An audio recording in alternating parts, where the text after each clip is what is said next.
to bring him on the platform initially to, first of all, even give us a background. What is a constitution? What makes up a constitution?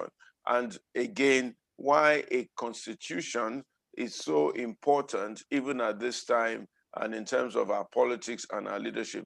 So Yemi, I'm going to yield the floor to you. Perhaps you can give us a background of yourself and then go into this issue of what's a constitution, what does it mean, and why is it relevant to leadership and politics, and of course, our economy in Nigeria. Thank you very much. Thank you very much, Pastor Itwa. It's, of course, a great privilege to share your distinguished platform. I think that we've known ourselves for closer to 50 more years, although I also tend to understate my age by 10 years. 50, yeah, now you say so. 50, my goodness. But the beautiful thing that we come together all these years after is that, you know, you became a man of God and a man of peace, and I became a man of trouble. You were always a man of trouble. But it's a privilege. Thank you, those who are joining to listen. I know that you're going to ask me questions I can't answer, but I have been given the opportunity to spend a few minutes to give some background. And so I made some notes to set some context for the discussion, because I know that it's something that needs to be put in with some simplicity. We started by talking about the Constitution. So, you know, we speak of the Constitution as though it came down from heaven on tablets of stone. We call it the basic law, the supreme law, and Nigerian lawyers love to speak grandly of the grand norm. That, of course, is a concept in the pure theory of law, created in 1934 by the jurist and philosopher Hans Kelsen, to denote the basic norm, order, or rule that forms the underlying basis of a legal system. The theory is based on a need to find a point of origin for all law, on which basic law and the Constitution can found legitimacy. I know that sounds like a lot of jargon, but this is just how Nigerians have widely been seduced by lawyers to approach the Constitution as a legal, even an ultra-legal instrument, and by politicians to see it as a holy grail.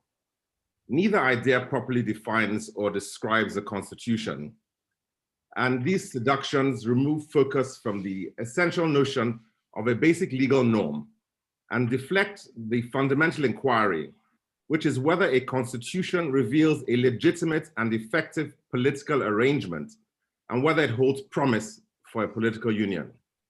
The preamble of our Constitution expresses its purpose in the following words: for the purpose of promoting the good government and welfare of all persons in our country, on the principles of freedom, equality, and justice, and for the purpose of consolidating the unity of our people. In fact, a constitutional government does not require a written instrument. It just needs an identifiable set of fixed norms or principles which are generally accepted as the fundamental law of the polity and which effectively regulate the exercise of political power. These norms will be above the constitutional itself, more than its dry words. The meaning of the words in the Constitution are what the judges say they mean, and so an independent and impartial judiciary is vital. A democratic system of government recognizes the sovereign authority of the people to be the source of all government powers. If the people are sovereign and government exists in their name, then the Constitution must be empowered by their consent. It is a contract between peoples themselves, between the peoples and the state, and it is the enshrinement of a basic compromise of individual and communal sovereignty. Socially, a constitution should reflect a shared identity, shared values, the civic vision or organizing principles of the state through the expression of foundational principles. Now, national values, which as the basis of a constitution are generally accepted beliefs about what is good, what is desirable, what is useful, or what is undesirable or unacceptable in a particular state and society. For example, peace and security. I think I'm lost on Instagram somehow. I think Instagram, yeah. I don't know whether I'll just pause and see if I can. I'm not sure whether that's me, it's my technology failing, or whether I've been disconnected. Does it matter? I think you've been disconnected, so maybe we'll invite you again, and just a few minutes. Okay. So, shall I just continue anyway? Yeah, just go on, and then we'll talk about socially what a constitution is. The constitution is an expression of the social agreement and not the source of a social agreement. Politically, a constitution establishes, distributes, and limits governmental power and provides mechanisms for deliberating and deciding on public policy. This is the framework for its politics. Now, the current Nigerian Constitution, 1999, is a written document of more than 300 sections and more than 150 pages. Although the Constitution starts with the declaration that it is the act of the people of Nigeria, in fact, it is merely the appendix to a military decree. One of the important provisions of that decree is to grant immunity to a succession of military governments from inquiry into their legitimacy and their past behavior and power. It is the fourth constitution we have operated since independence, and it was enacted by, as I said, a decree of the military government, which was the political successor of the military government which in January 1966 overthrew a constitution which was actually agreed and consented by the peoples of Nigeria. So the first fundamental problem with our constitution is its legitimacy. Before independence, Nigerians took little part in the making of their constitutions. They were made by the British sovereign with different degrees of consultation. There was considerable effort to reach a national consensus, however, at the Constitutional Conference in London in 1957 and in 1958, which preceded the 1960 Independence Constitution. In 1966, however, elements in our military overthrew the 1960-63 Constitution, the most genuine expression of the common will of Nigeria's peoples. And since then, our constitutions have come down to us as if from Mount Olympus. We know that a constitution lends legal legitimacy to all subsequent laws, to all subsequent institutions and actors. But the formation of the constitution itself is necessarily an extra-constitutional or non-constitutional process. Constitutional legitimacy is rooted in a system of belief, the acceptance that an exercise of power is justified and therefore authorized either implicitly or explicitly by society at large. Absent of this, a crisis of political and legal legitimacy arises, which persists in Nigeria today. Now, Nigeria was created with problems. It was created for the economic convenience of the British, not for any internal organic reason. And it exists today as a mosaic of tribes, related or allied ethnic or ideological groups, and nations that are linked economically and politically under a common government in a colonially imposed territorial unit. Before British colonial rule was established in Nigeria by force, there was significant interaction and some integration in trade, even by marriage, between the present subnational groups. But there was scant evidence of shared national consciousness, culture, or language. Neither was there any political sentiment towards integration of its peoples into a coherent nation. So today, historians and learned authors concur that the assertion of ethnic nationalism has been the bane of nation building in Nigeria. The construction of a stable nation out of a disparate and often antagonistic ethnicity or nationalities cohabiting in an artificial modern state like Nigeria is contingent upon effective resolution of the nationalities question. This means that unless the interests and fears of subnational groups are resolved by political and constitutional devices and arrangements, the nation will have to be held together by coercion, by intimidation, or by violence. A constitutional fundamental of our political union is how to fairly organize our politics so that the various nationalities which have been assembled within one artificial boundary can live peacefully, harmoniously, and progressively. It is the principal object of a constitution to resolve these inevitable conflicts of interest. Now, for Nigeria, the one idea which our political and military elite will not compromise is the indivisibility of our union. Nigeria is one. But the challenge of keeping a political union is not met by mere affirmation or by intimidation or by force. It is met by identifying, embracing, and enshrining the fundamental ideas which bind our human community within this territory. This is a task that requires knowledge of our diversity, our history, the conflict points, and the unspoken grievances. It requires open debate on these issues and the legal genius to devise mechanisms which assure the rights of all the participants in our national project. Now, federalism itself is a mechanism devised to share power within a state structure, which is adopted in many former British colonies for the very reason that they encompass multiple nationalities within one territory, which have to be managed without the resort to the bloody violence which defined British conquest. If the idea of all governments is to give safety, security, and progress of the greatest number, then effectiveness and accountability should be the motive for inventing its devices, and it should be the test of their success.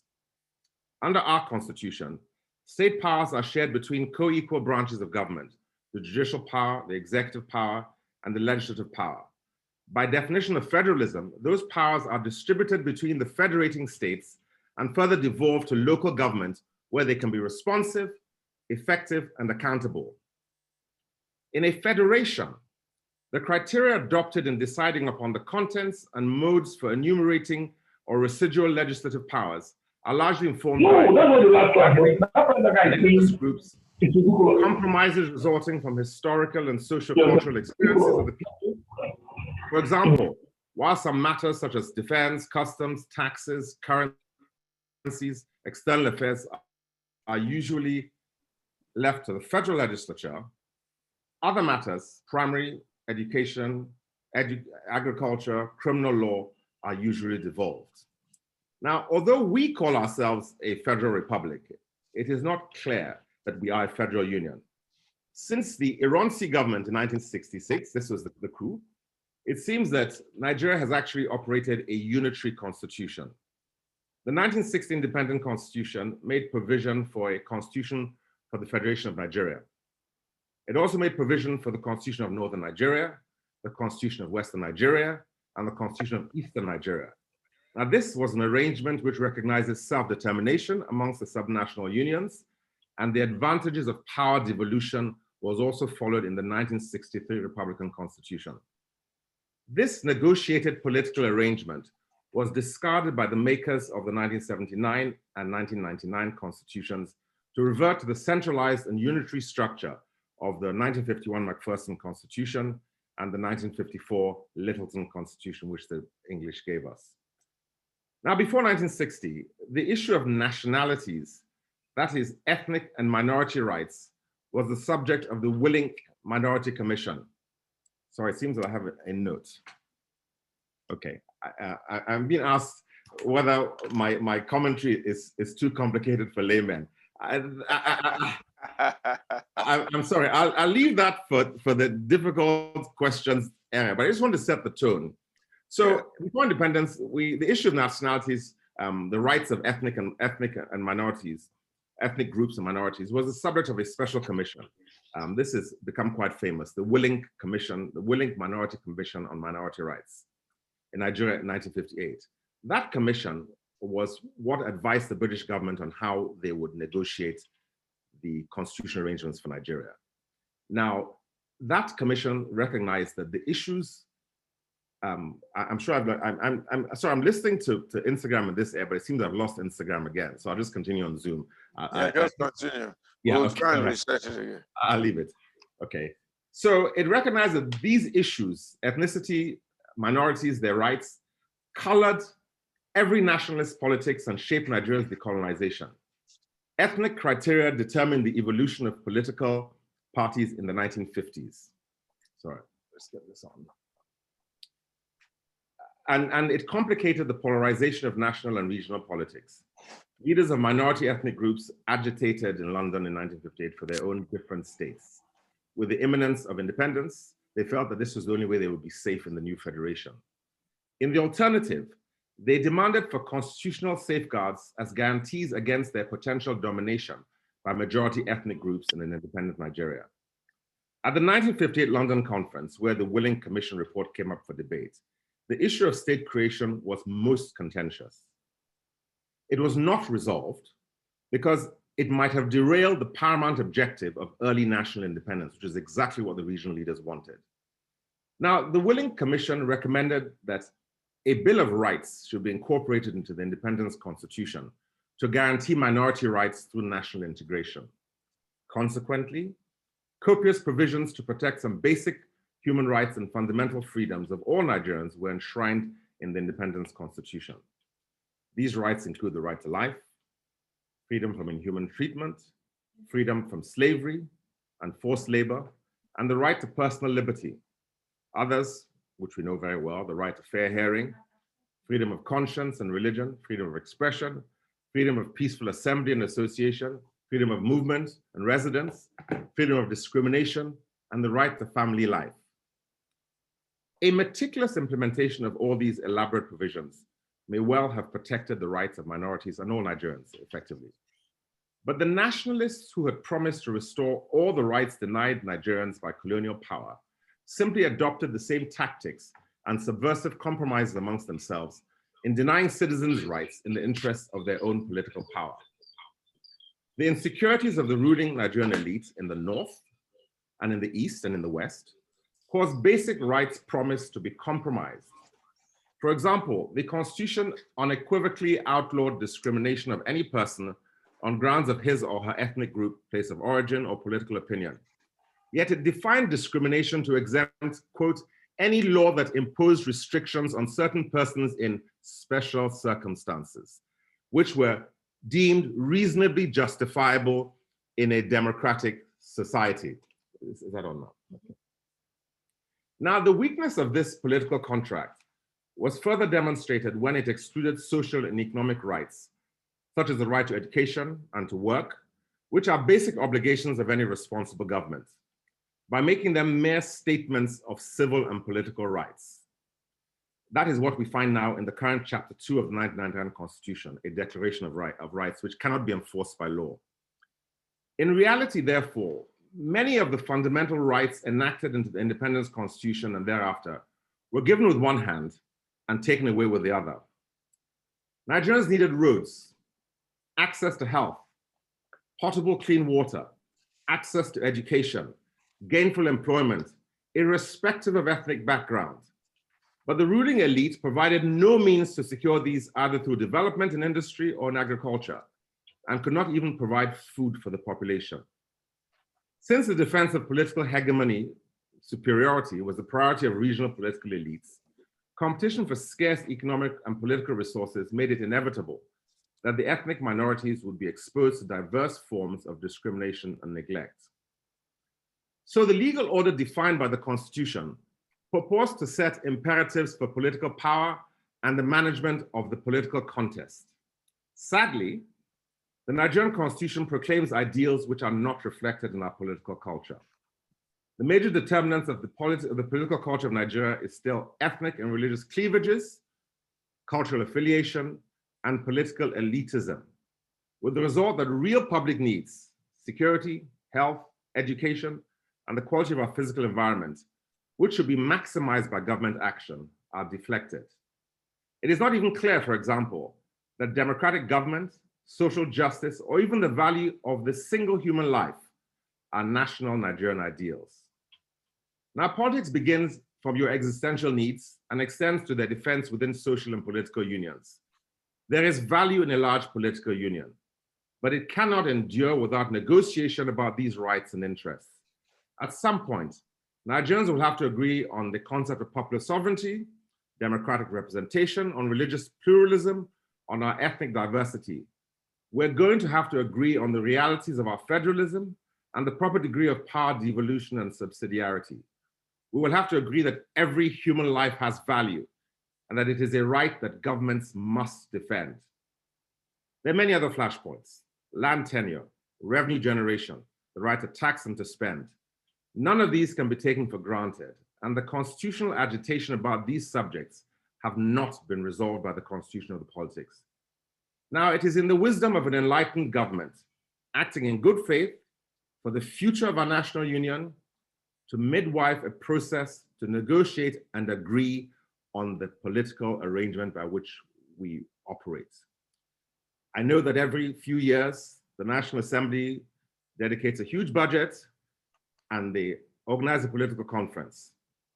I personally don't know who goes to these conferences, but many of the fundamental issues at the basis of our political union are made no-go areas. Even, for example, the question of the indissolubility of the national union. People will say that cannot be discussed, but you have to discuss your union and its credibility and its efficacy if you want to resolve the moving parts of subnational conflicts and ethnicity and the cleavages of religion and of tribe, etc.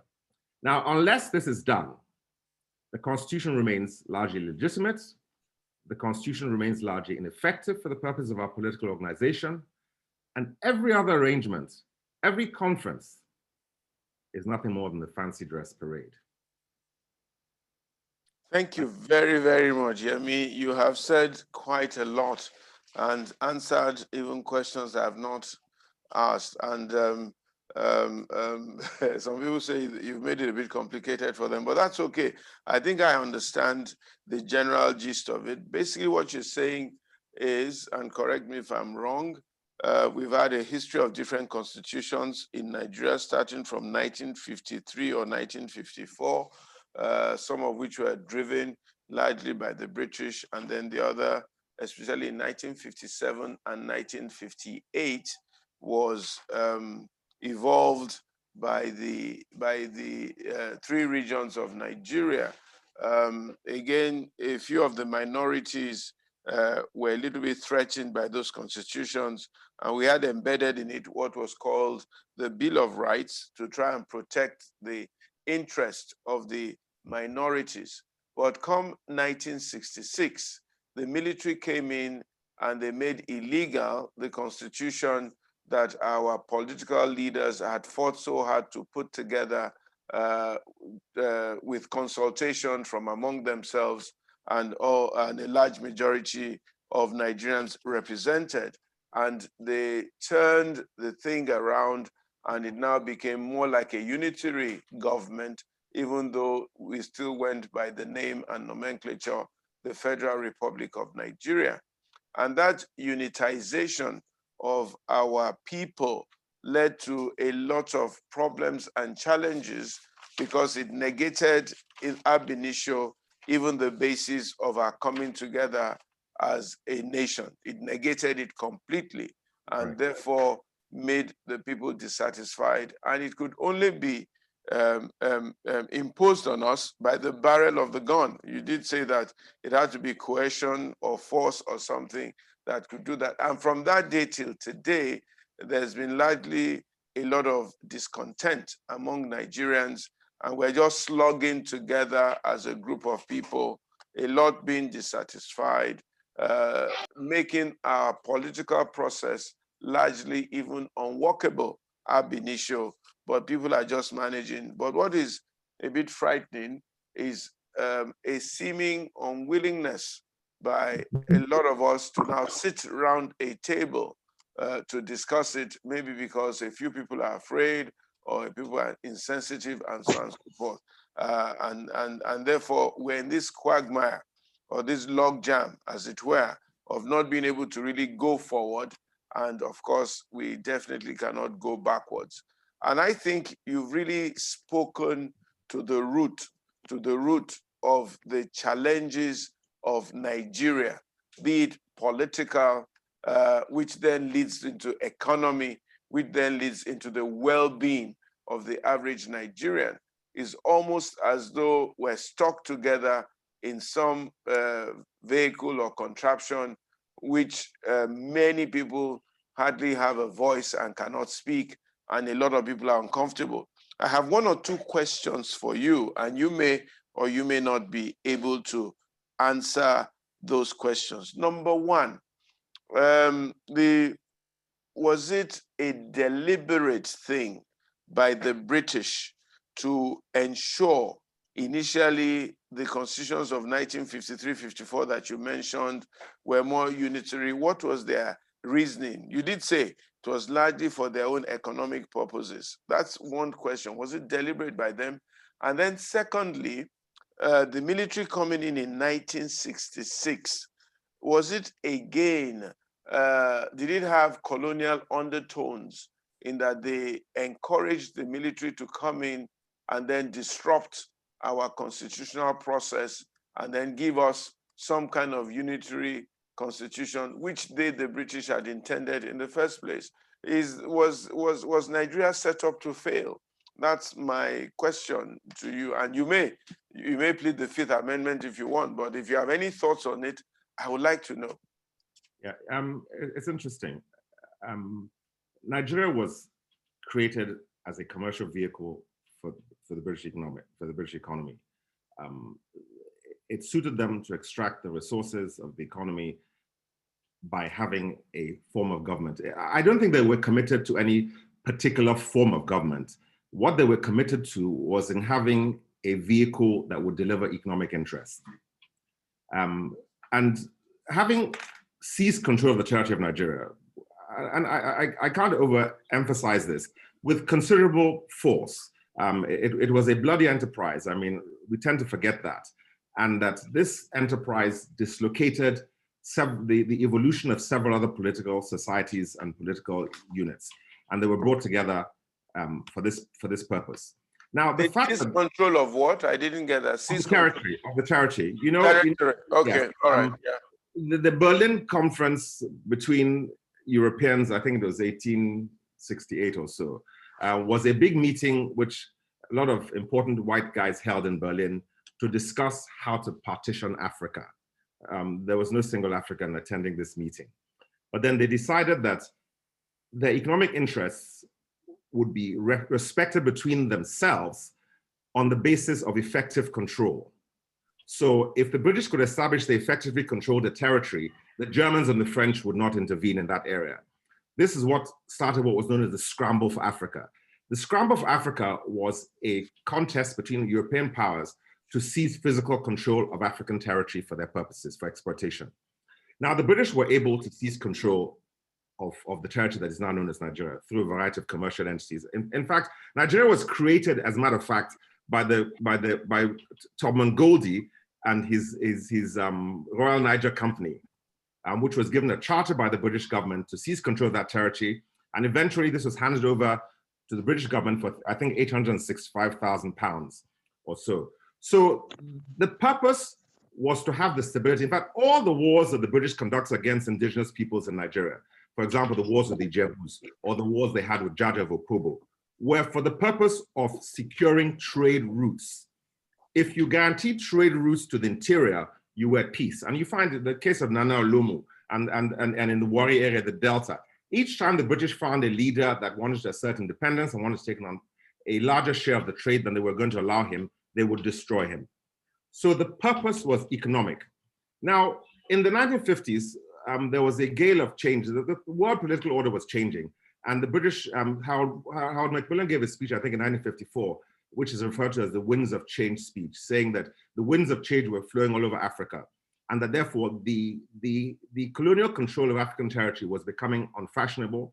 Largely it was too expensive, it was politically unworkable. They needed a new solution which would continue to guarantee them tame and obedient Africans, but it would continue to deliver the economic outputs. This is why you had these conferences. And there is a secret document, which is no longer secret anymore, but in July 1958, the colonial secretary, Alex Lennox Boyd, submitted a memorandum on Nigeria to the British cabinet. That is, of course, declassified after 30 years. And he analyzed the condition of Nigeria, the prospects for the British, what they're trying to indicate. He said that in the north, Tafawa Balewa represents a moderate tendency. They were anti-communist. Their Muslim tradition meant that they were compatible with the way the English operated. And in fact, Lugard, who administered the original creation of Nigeria in 1914, had started as an administrator of northern Nigeria, and he understood exactly how indirect rule worked there. The people down south were a bit more uppity and more restless, and they referred to them as the nationalists, people who needed to be watched a bit more carefully. In that memorandum, Lennox Boyd advised the cabinet that the North was going to face serious disadvantages, and therefore, naturally, the North was going to resist potential domination by the South. He indicated that in the West, that Chief Awolowo had proved himself to be a moderate and pliable, and he worked with them, and that even though there was going to be a deficiency in manpower for administration for a short period, he had put in place an advanced system of education which would very shortly meet the needs of Western Nigeria. He was a bit harsh about the East. He said that the problem of the East was Nnamdi Azikiwe, who he said had surrounded himself with, he was such a dominant personality, and he saw the entire Eastern region as his own embodiment, and therefore he surrounded himself with non-entities. This was the word that was used in that secret memo to the British cabinet. And but since it was past time for the British to interfere in the political regulation of Eastern Nigeria, they would depend on the democracy, on the system of government. He says his deficiencies will become clear to his own people, and effectively they would transition him out. Now, this is a process of political evolution which will eventually have led to some result or the other. I think we've lost Instagram again, sorry, by the way. But that's very unsensitive. So basically, they wanted a peaceful system which would deliver to them the economic value. The British owned, the Royal Niger Company, eventually UAC, owned almost all the physical prime land in Nigeria. So at the end of the day, they were surrendering political power to people who they felt would be friendliest to them. They were not planning for the project to fail. They just wanted to find out the best way that it could continue. This is why they consider the question of nationalities. The question of nationalities was going to be disruptive to an independent state, and they tried to solve it. So I think the short answer, even though I've given a long answer, is that they didn't plan for it to fail. But what they created was contending for viability between their own economic interests and the competing interests of the hegemonies within. So I said earlier on that the question of nationalities was deferred in the 1958 Constitutional Conference because Awolowo, Sardauna, and Zeke wanted independence, and the British said, if we have to start creating states to accommodate the nationalities, we will postpone independence. So it was a political choice.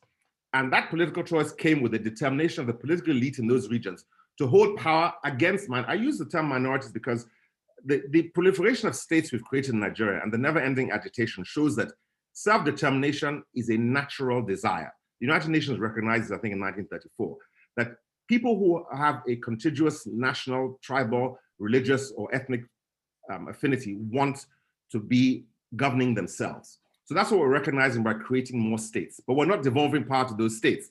So we're creating the appearance of devolving power, which is a necessity in an artificial construction, but we're not giving them the powers, and the increasing unitarization which the military imposed after 1966 has continued to make our national union explosive. And the tendency is to suppress it by force, by violence, and by denial. Yes, so my next question therefore is, why did the military impose a unitary kind of government? What was the thinking behind that? And who advised them to do that? What do you think? Yeah, in 1966, when Ironsi created a unitary government, he passed a law called the I can't remember the name of the law. He was advised by civil servants. F.O. Nwokedi is the name that is often mentioned as one of those civil servants who advised him to create a unitary government. And the North, for example, was opposed to it. The South, the West, I think was also opposed to unitary government.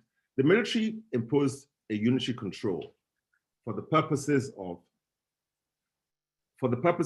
consolidating power and ensuring their authority was effective. The Civil War demonstrated the fragility of this unitary system, and the threat of Biafran secession, which manifested in the Civil War, was one which I think is still frightening to the military political complex. I use that term advisedly because it seems that the structure of our political class is so intertwined with the military command structure, and that's why you keep finding these same people turning up in our politics. They have a common thinking. I think that the greatest fear of the military who gave us these constitutions in 79 and 99 was the fear of disintegration of the political union. And this is why they felt that the best way to do this was to keep a unitary government and control such a large. There's 68 items on the exclusive list which are seized by the federal government.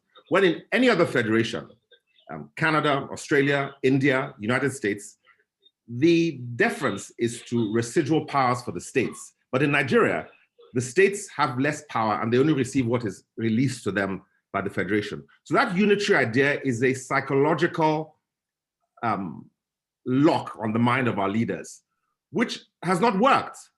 Because if the problem of nationalities, the agitation of ethnic and minority groups continues to persist, which it does, then you can't address it by smacking them down. You have to say, what is the problem? What do you want? And most federations say, right, you want your own system of education. You do that. And we're going to control security, currency, external affairs, banking in the common interest. But your education, your agriculture, what is the business of the federal government in land tenure in Lagos? It's just, it's a dangerous philosophy, but I think it is motivated by fear and almost a persecution complex about their need to dominate the entire federation. And remember, the British did it by force. And I think that Nigerian leaders think that if from time to time you can eradicate a huge section of the population, you can keep the country in check.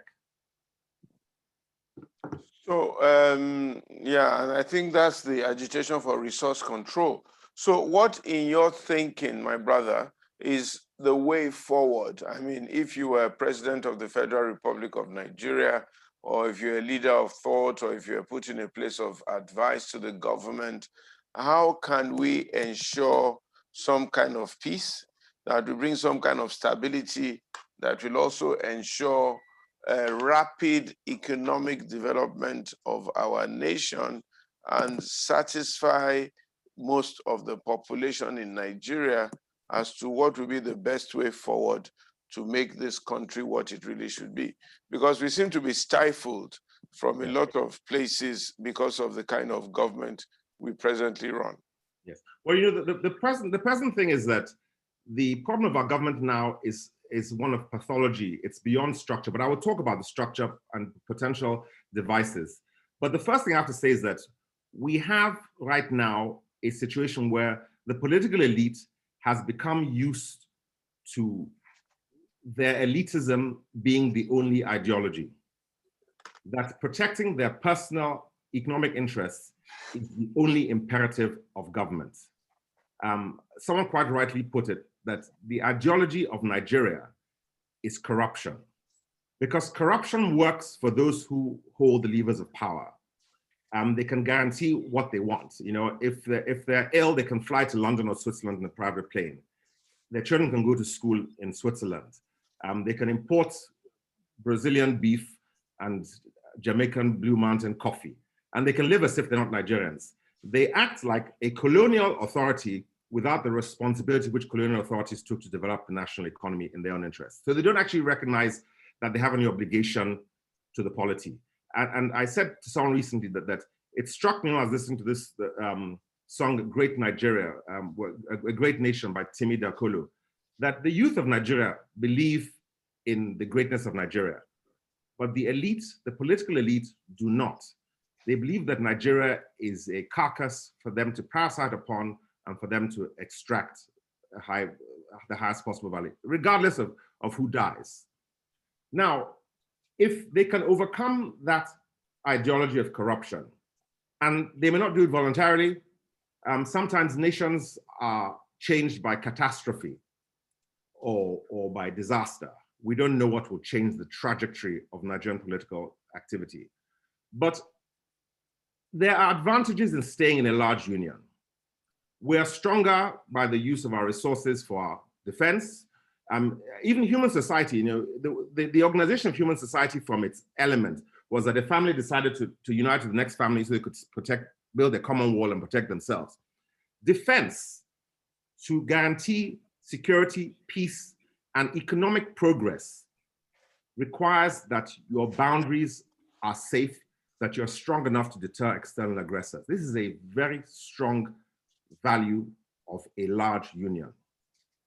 There are many advantages in trade. The other day, I found that I could get groundnut oil from Bauchi and it was delivered to me in 2 days.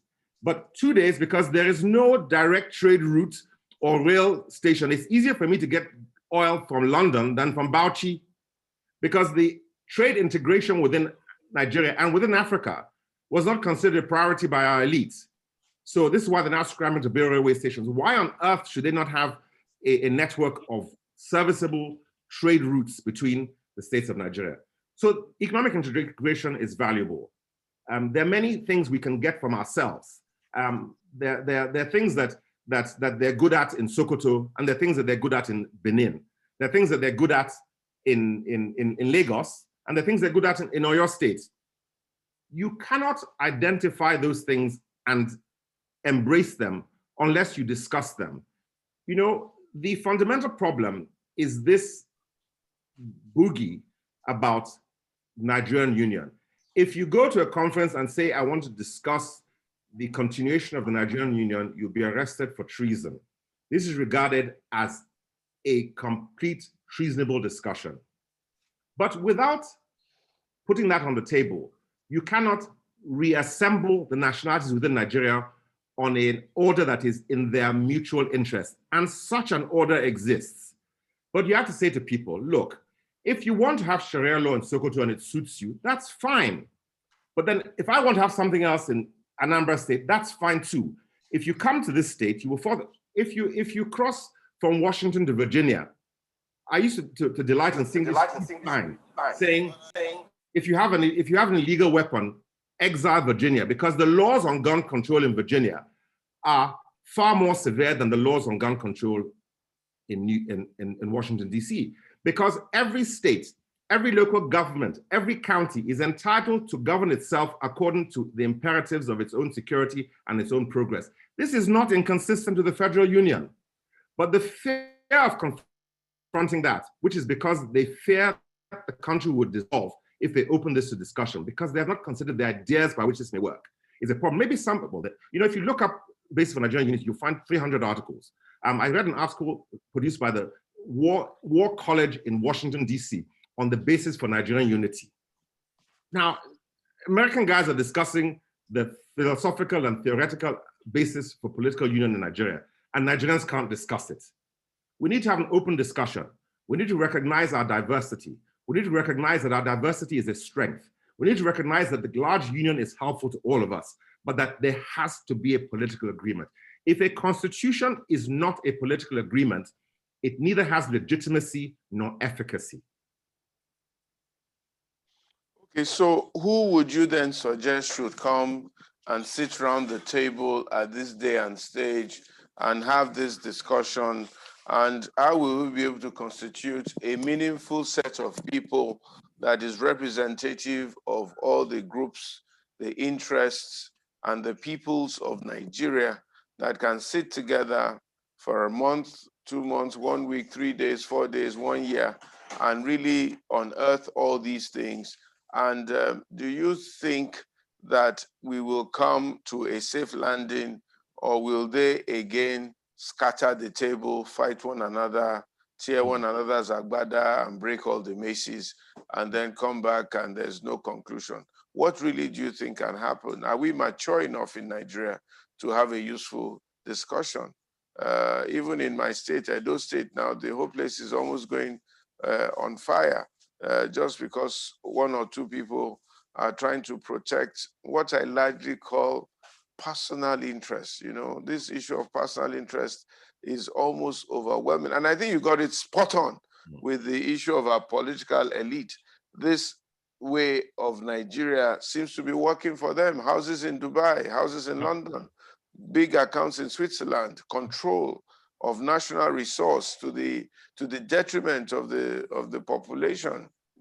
Somebody was telling me the other day that some children in Nigeria are suffering. Their parents are very wealthy, rich, because the parents don't even declare to the children what they have. And then unfortunately, sometimes the parents die. And therefore the money is sitting somewhere, and the children they are begging all over the place, and the parents has died with half of the resources of their ministry or their parastatal. What do we do, my brother? How do we go forward?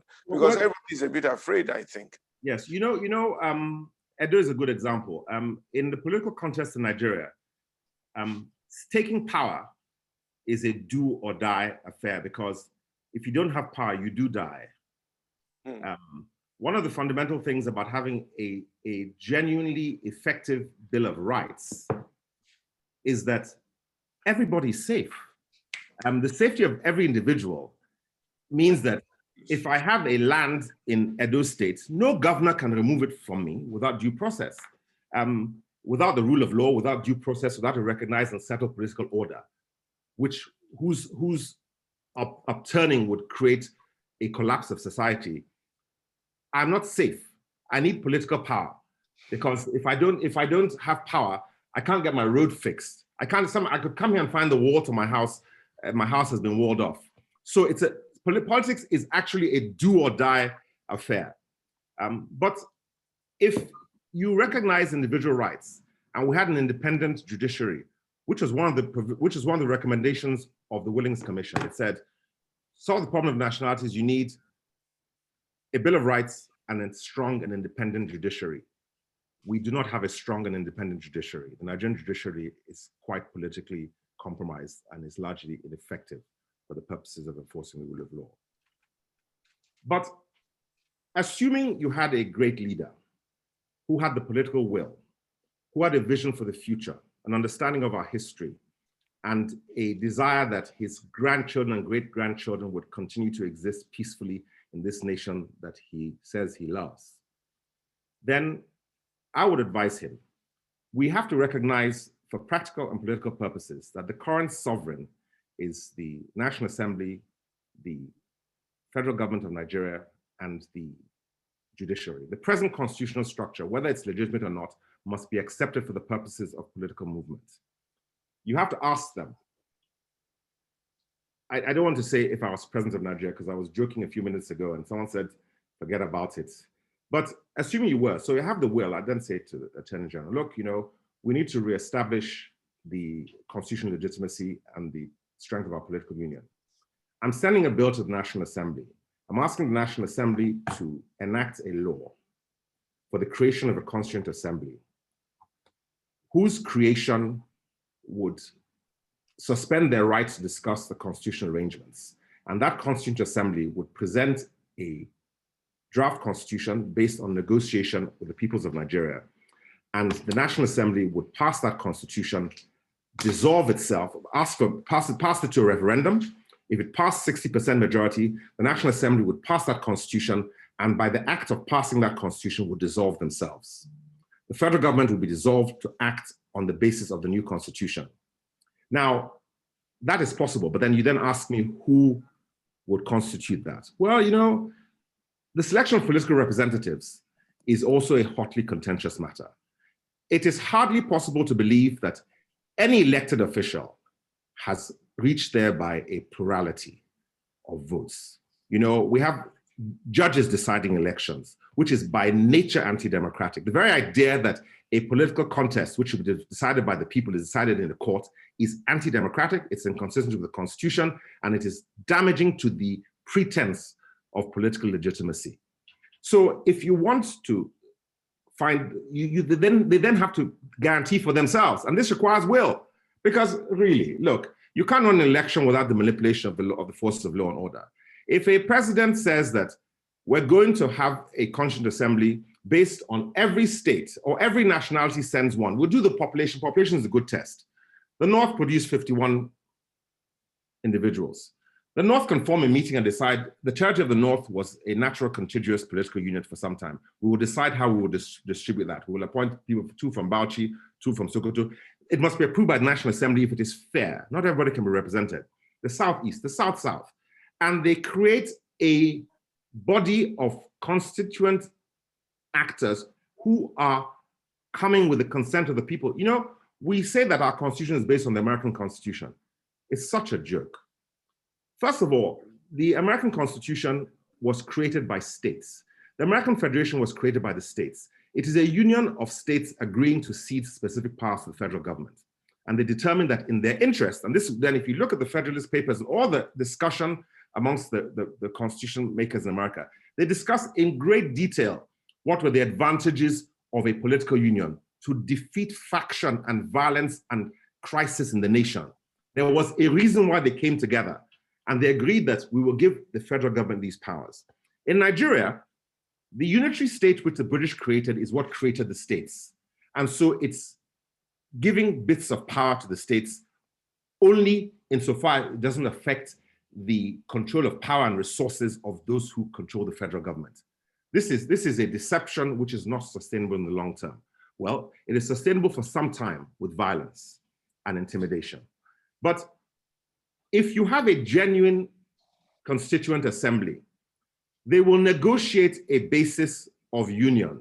And they will have to say things like, for example, I'm not going to control the land in Oyo State by seizing and over. Why should I overturn the traditional land tenure in southern Nigeria, which has been in existence for 500 years? Why? So I can give a different sovereign. We have ceded sovereignty to individuals who didn't conquer us. At least the British conquered us with blood and iron. So right now we've surrendered power to people who didn't conquer us, and we resent it. And this is a problem. So you need to negotiate, and a constitutional assembly can do that. And the legal process is quite simple. If you agree that every individual should have a right, we all agree that the right to life is fundamental, write it down. We all agree that the right to controlling your land is fundamental, write it down. We all agree that anybody can have whatever religion they want, we write it down. These are fundamental ideals of a constitutional arrangement. Then we then say, in this document, we're going to govern ourselves. The federal government will mind its business. The states will have this power. Local governments have this power. If I want my road built, why do I have to know the governor? You know, it's states. I met a young woman some years ago, and she said to me her father was in politics. She's an American woman from some Atlanta. I thought, you know, her father must be the governor or a cabinet minister. She says he's a member of the school's board. This is an extremely important political office. The school's board, because the president of America cannot tell a county in America how to organize its schools. They organize it in their own interest, and they answer to their own electorate for it, the same way the British thought that Zeke would answer to the electorate of Eastern Nigeria eventually. So this is the thing. We must not be afraid of devolving powers. We can't, you know, it's like the monkey, who they say if you want to catch a monkey, you put a shiny object in a narrow-necked gourd. And the monkey puts his hand in there and holds onto the shiny object. And it's caught by the hunter, because if it lets go of the object, it can escape. But if it doesn't let go of the object, it's trapped, and it's afraid to let go of what is going to destroy it. That, I think, is the problem. We need political will. We need to, first of all, that will not come until we abolish the ideology of corruption. When that ideology is abolished, we will then look to the interest of the Nigerian peoples and decide that there is a process by which they can be guaranteed their interests within a strong federal national union. Thank you very much, Yemi. I'm going to very soon open the floor for a few questions. And for those who want to ask questions, you can please raise your hands electronically, and we would note that, and at the appropriate time get you to ask your questions. And those who want to send the questions by note or by mail, please do so that the administrator can get the questions. But I have 3 questions to ask you, my brother, and then I will sort of open up the floor. Number 1, there's this issue of resource control and the oil from the South and from parts of the Niger Delta. I think this is one of the fears that our political elite is having, in that they will need to allow a lot of all that oil resource to stay where it has been found, and some parts of Nigeria may not benefit from that particular resource. I think that is fundamentally one of the challenges that we have, because right now anybody can dig their hands into that oil once they know who the president is, the oil minister, and so on and so forth. And a few of them have captured this thing and so on and so forth. So that is one fear. And then that oil is what feeds FAC.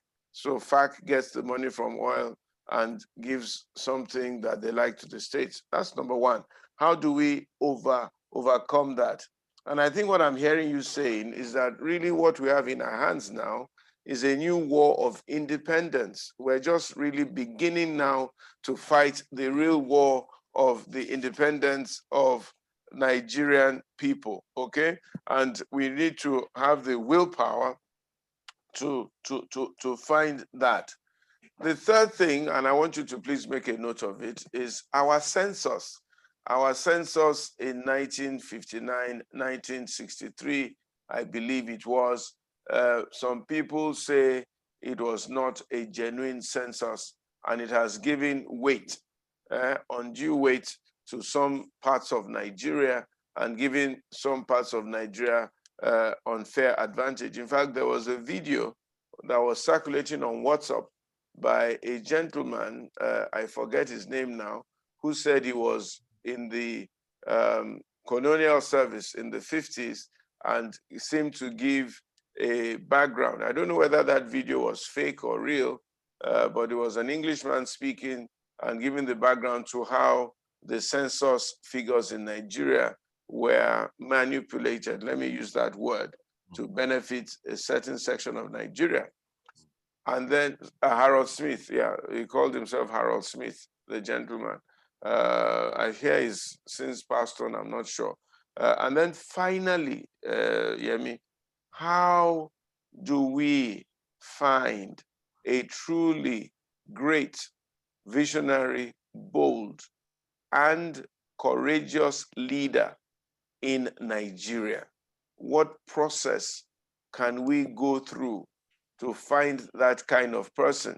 Because honestly, I'm not sure that the political process that we have right now, as it is, and being under the control of those who seem to be controlling it, can ideally throw up such a person. Nigeria is, I mean, you've spoken about ideology being corruption. It's so bad that anyone in almost anywhere who tries to be straight and forthright and have integrity is almost maligned. His life is threatened. His career is threatened. People are fighting him from within the system that, well, if you won't do your own, move aside, let us do our own. Which one is your own? Are you the one who made the ministry of so and so? So it's almost an anathema now to be straight and upright. You can't tell somebody that, you stole petty cash, stop stealing that petty cash. Before you know it, the next day, either there's juju under your chair, or there's something here, or some guy has given you some query, or they've sent you to some gashao to go and they've transferred you out of that place. You know, it's so frightening now that people are almost afraid to be honest in Nigeria. This is the truth. I see it all the time. I see it as an accountant. I see it as a pastor.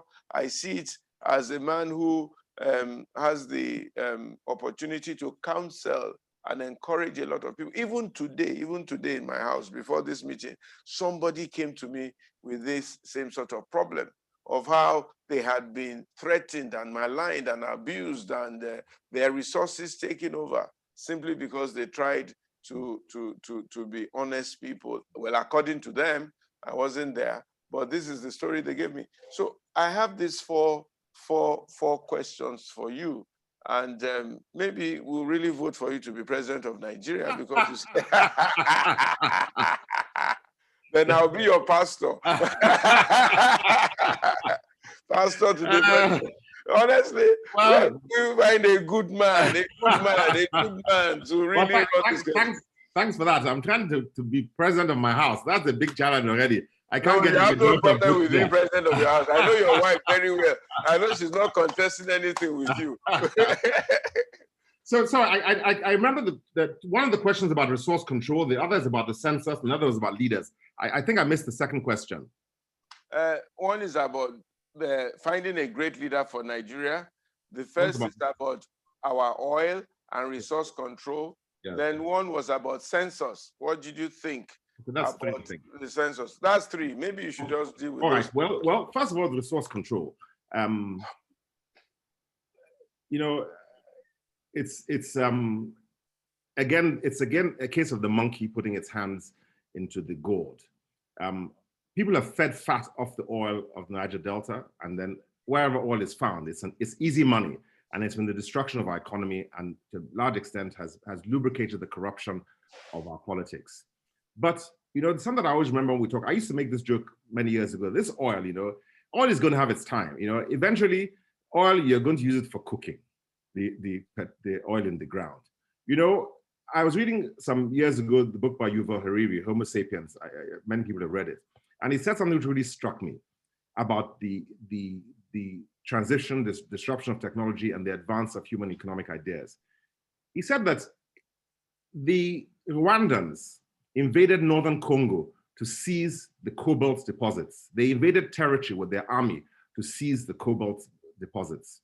He said that the cobalt deposits that they seized were worth $250 million a year. He then said, you see, this exactly is an old political and economic idea, because if the Chinese were to invade Silicon Valley and occupy all the territory, they could not seize the economic resources of Silicon Valley, which is in people's heads and in people's ideas. And Silicon Valley makes more than $250 million a day. So if you're still looking for what to dig out of the ground, which was put there 17 million years ago, and indeed some of these deposits are 17 million years old, then you've lost your direction. If you don't put your eyes on somebody's resources, let those who are depending on oil depend on oil. Technology, the disruption of technology has made the creation of wealth so dramatically, exponentially vast that cocoa, groundnuts, there's so much produce in the skill and ability of our people, which the obsession with stealing oil from the ground has caused us to not develop. This is a problem. So Nigerians, young Nigerians are going to start technology companies in California and becoming billionaires. And their grandfathers are still sitting down there trying to steal out of somebody's pocket because of oil money. This is the problem. It ties up with the question you ask about leaders with vision. You know, the young people of Nigeria are so bright, so energetic, strong and confident. Their biggest problem is the disappointment of their elders and the continuous conspiracy, both of corruption and of silence in the face of corruption, which makes them lose hope in the future of Nigeria. We have to restore the hope of young people. It's past our time. You know, for me, I'm looking for money for retirement. If I can retire, you'll never see me again. So we have to try and help. We have to try and help the youth of Nigeria and allow them, let them know that we can give them cover to fulfill their expectation within this national union, because they're brighter than us, they're stronger than us, they're faster than us, but they have no hope. Only we can give them hope. And from them, leaders will come. You know, and talking about creation of leaders, you can't, I've said on many occasions, politics is local. Even when I spoke today, I talked about your existential need is what compels you to form a union with your next door neighbor. It causes you to form with your community. In your area, in Lekki or wherever, you form security zones, you form government, you get your health service and you get police, because you're organizing for your direct interests. You have to start organizing politics in Nigeria at basic levels. We have to not think that you must go to politics, become national legal advisor to PDP or some other silly job. You have to say, how do I organize my environment? And how does those people in my environment relate to the people in the next environment? There are many commonalities of interest. This is why the focus on our national structure causes us to forget about what we need. We need food. We need roads. We need employment. We need safety.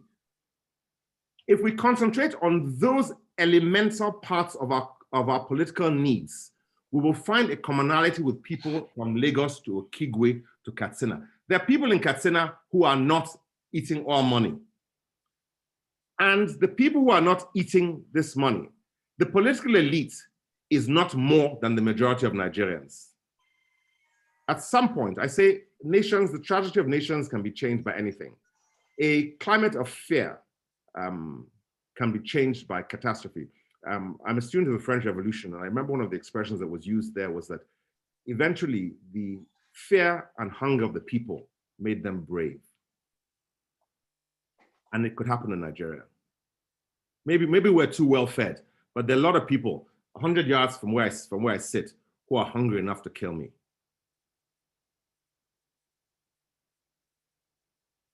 Okay. I think that was, I think, oh, sorry, the census.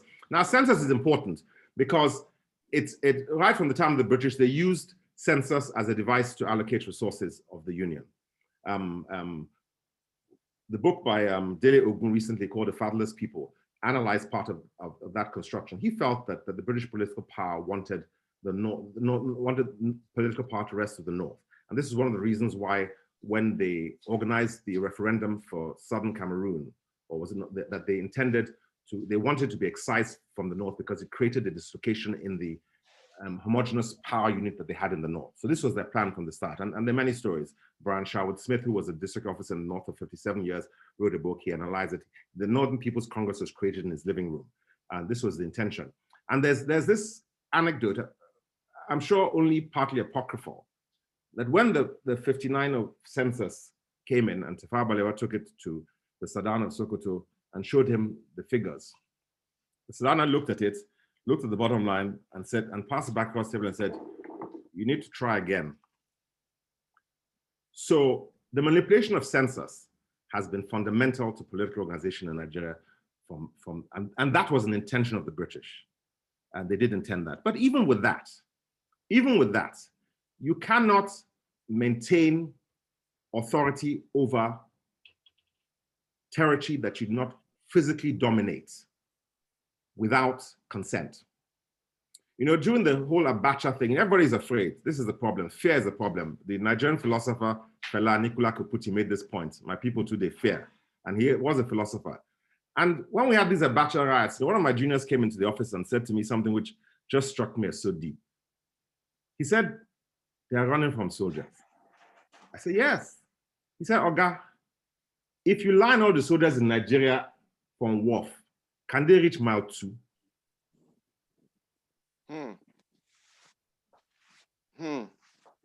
So, but they got big guns. I understand that. You know, we're afraid. We're afraid. We're afraid. You know, and this is true. But as I said, at some point, sometimes fear and hunger makes people say. I mean, you know, the French king that was overthrown in 1789 had been a chain of unbroken rulership for over 400 or 500 years.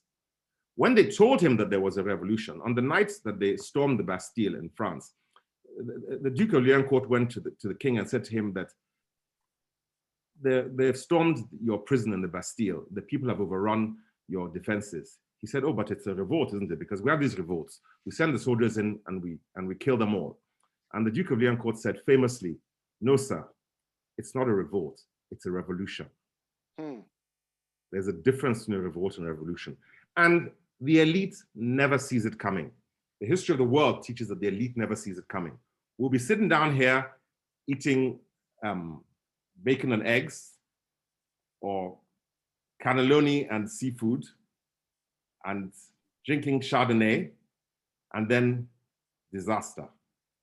Or amala and begiri, because really, that's actually a better choice at this time of the day.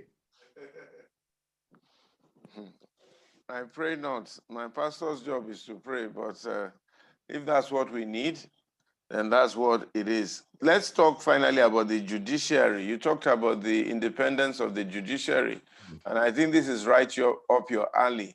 Yeah. Somebody was saying to me the other day that if you want to go into politics, you want to win an election, you must have enough pocket to ensure that you can, I think the word he used was talk.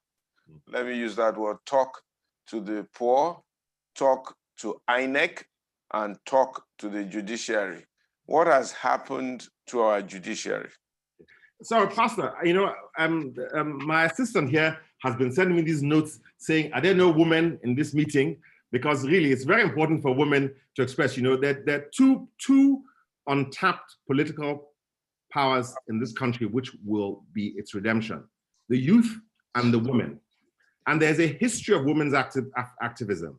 I mean, I was talking today about Alimoto Kwelewura in 1932 led a protest against the British against tax.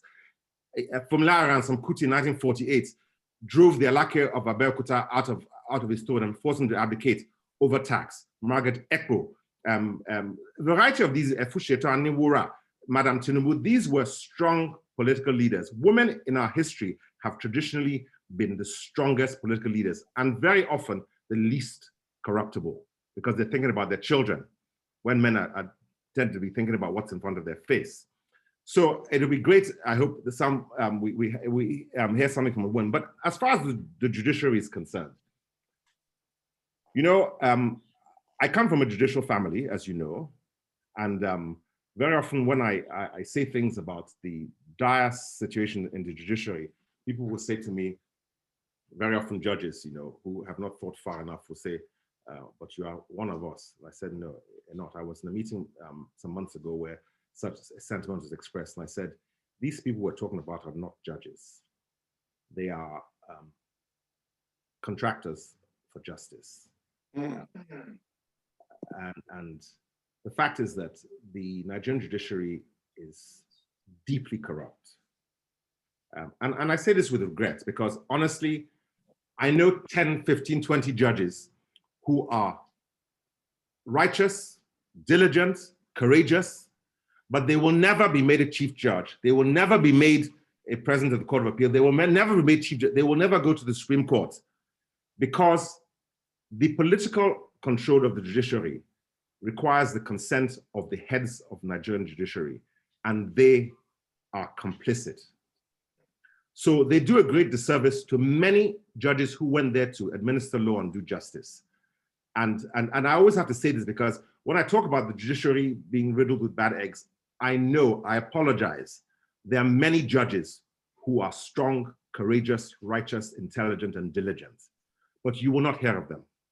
And they are the ones who will also send me a message and say to me, I heard what you said yesterday, you know, thank you.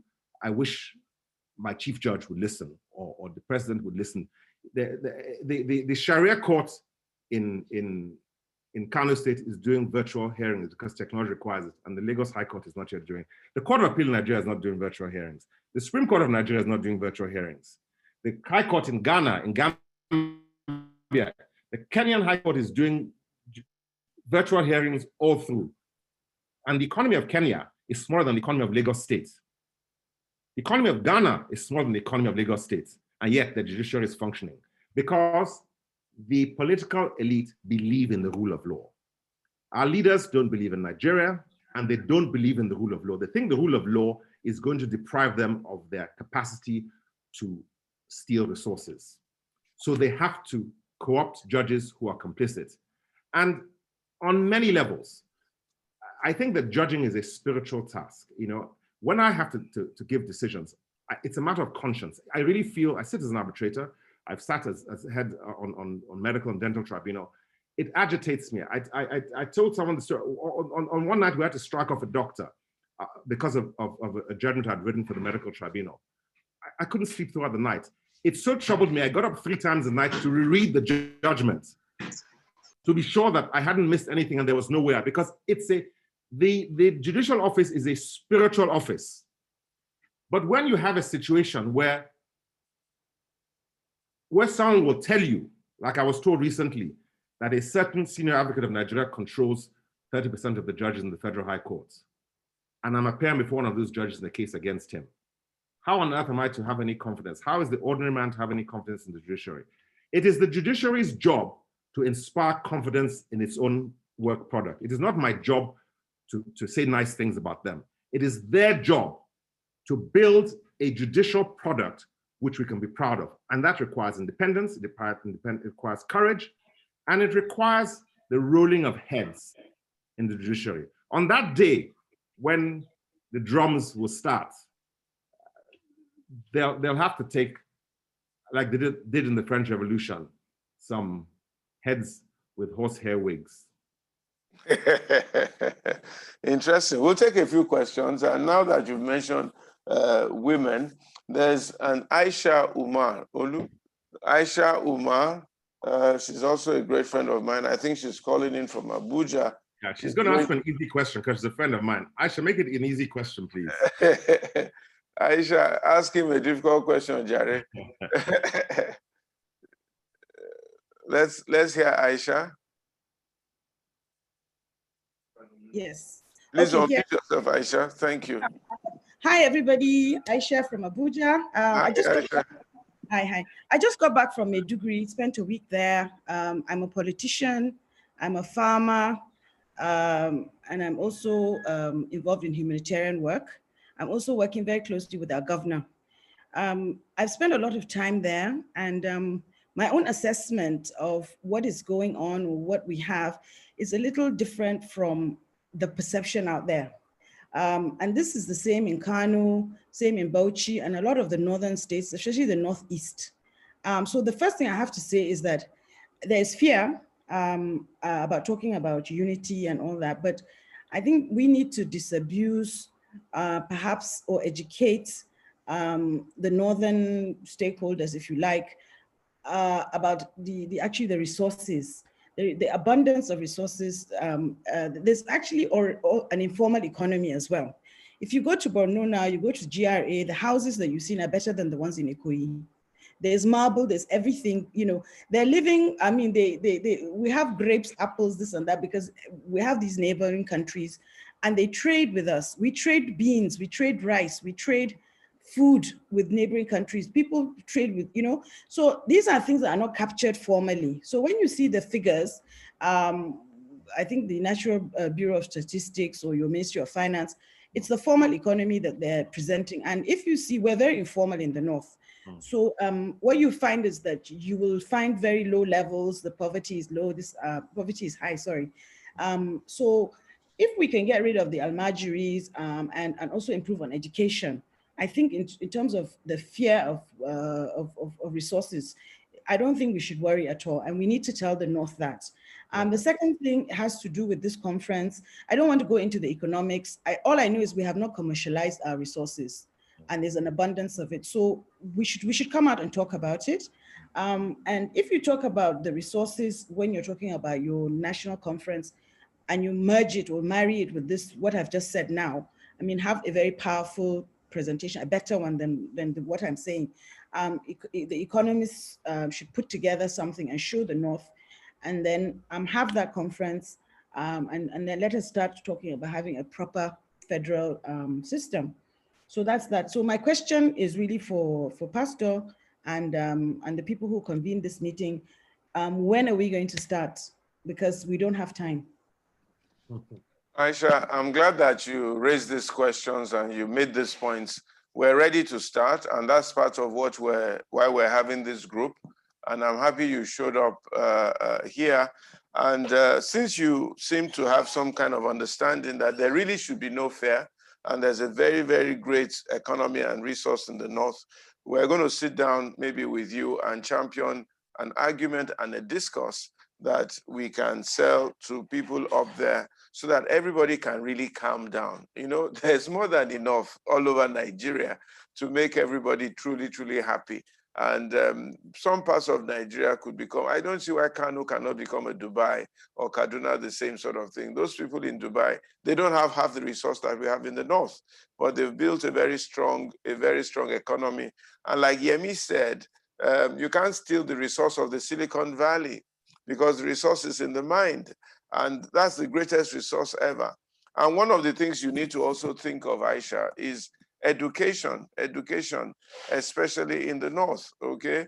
And unless we can elevate our people to some level of knowledge and learning, we will really be having a lot of challenges. And that's one of the things we're talking about at King's College on Saturday, our Founders Week, Education, the Way Forward. How do we ensure that we have 100% literacy in Nigeria? And unless people are truly, truly educated, well-informed, they cannot take informed decisions and they cannot be self-sustaining. And that's one of the things we really need to tackle again in Nigeria. So Aisha, I will be calling you. I was in Abuja last week, but I couldn't reach you because I was a little bit busy. And I'll be coming back maybe in another week or so. And then we really will sit down and have a conversation and see how to move forward. I don't know if Yemi has anything to add to that or anything to say. Is Yemi still there? Okay, Aisha, thank you very much. I'll take another question from Funsho Adegbola. Yemi, are you still there? I can't find him. I'm looking for him. Okay, all right. Maybe I'll take a contribution from Ola Grace. I don't know who is Ola Grace or Grace Ola. And let me hear what she has to say. Eh? Yemi is locked out. Okay, we'll try and get him back on. But let me take on Grace Ola and see what she has to say. Another. So Aisha, I'll be coming after you very soon. Okay? All right. Thank you very much. Those points are very well noted, and we'll see how to make some kind of progress from there. Okay. Okay. Good evening, Saz, Maz, and thank you for convening this very important discussion. And I just want to, by way of a question and insight or a contribution, it would be that yes, there's the British malformation that we've been talking about for 60 years. And the political elite, that all the education and like many of the things that the lady that spoke before me mentioned, is that because of this political elite who are benefiting from the skewed, the current malformation, it's not that they don't know that education is the way to go, but they also know that if you educate these people, they're going to fight for their right. They're going to ask questions. And so it is better to keep them uneducated, to keep them poor, to keep them begging, to keep them generally in a state of incapacitation, which is what this system has continued to perpetuate. By the grace of God, I've been privileged to go plus or minus, I can say I've been to about 27, 29 states of Nigeria. And I'm also privileged to be one of those people who, I was born in the North. My mom is from the East, my dad is from the West, and my grandmom is from the South. So I have like a very pervasive view about Nigeria. And I see that all of us want the same things. It's not a problem of North, South, Christians, Muslims. It's a problem of the political elites who have come together from all the different tribes and religions to make sure that they maintain that pot. That pot is so small, but they cannot see beyond that pot.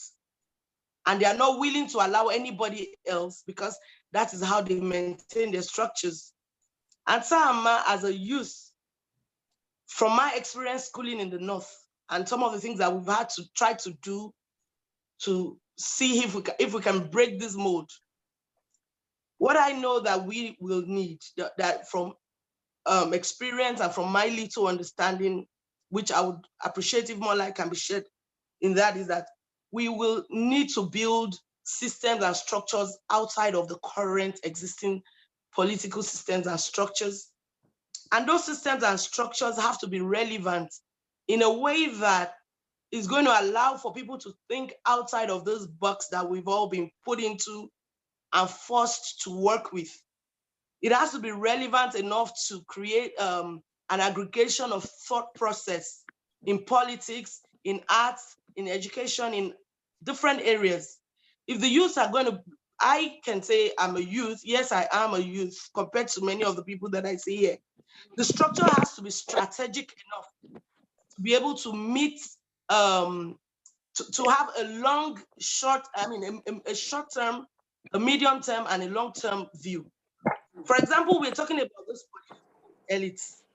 We can, like, I see a lot of mistake every time I see very fantastic people come up that they want to rule, they want to be president. Before they even, the moment they come up, they cannot win. Not for the reasons that people think, oh, okay, yeah, Nigerians are bad. The point is that the system you are running up against, what have you created on the other side to be able to give you a leverage to think you can win a local government or a state, let alone the national level. So yes, we know Mr. Feladro Toye is a good person.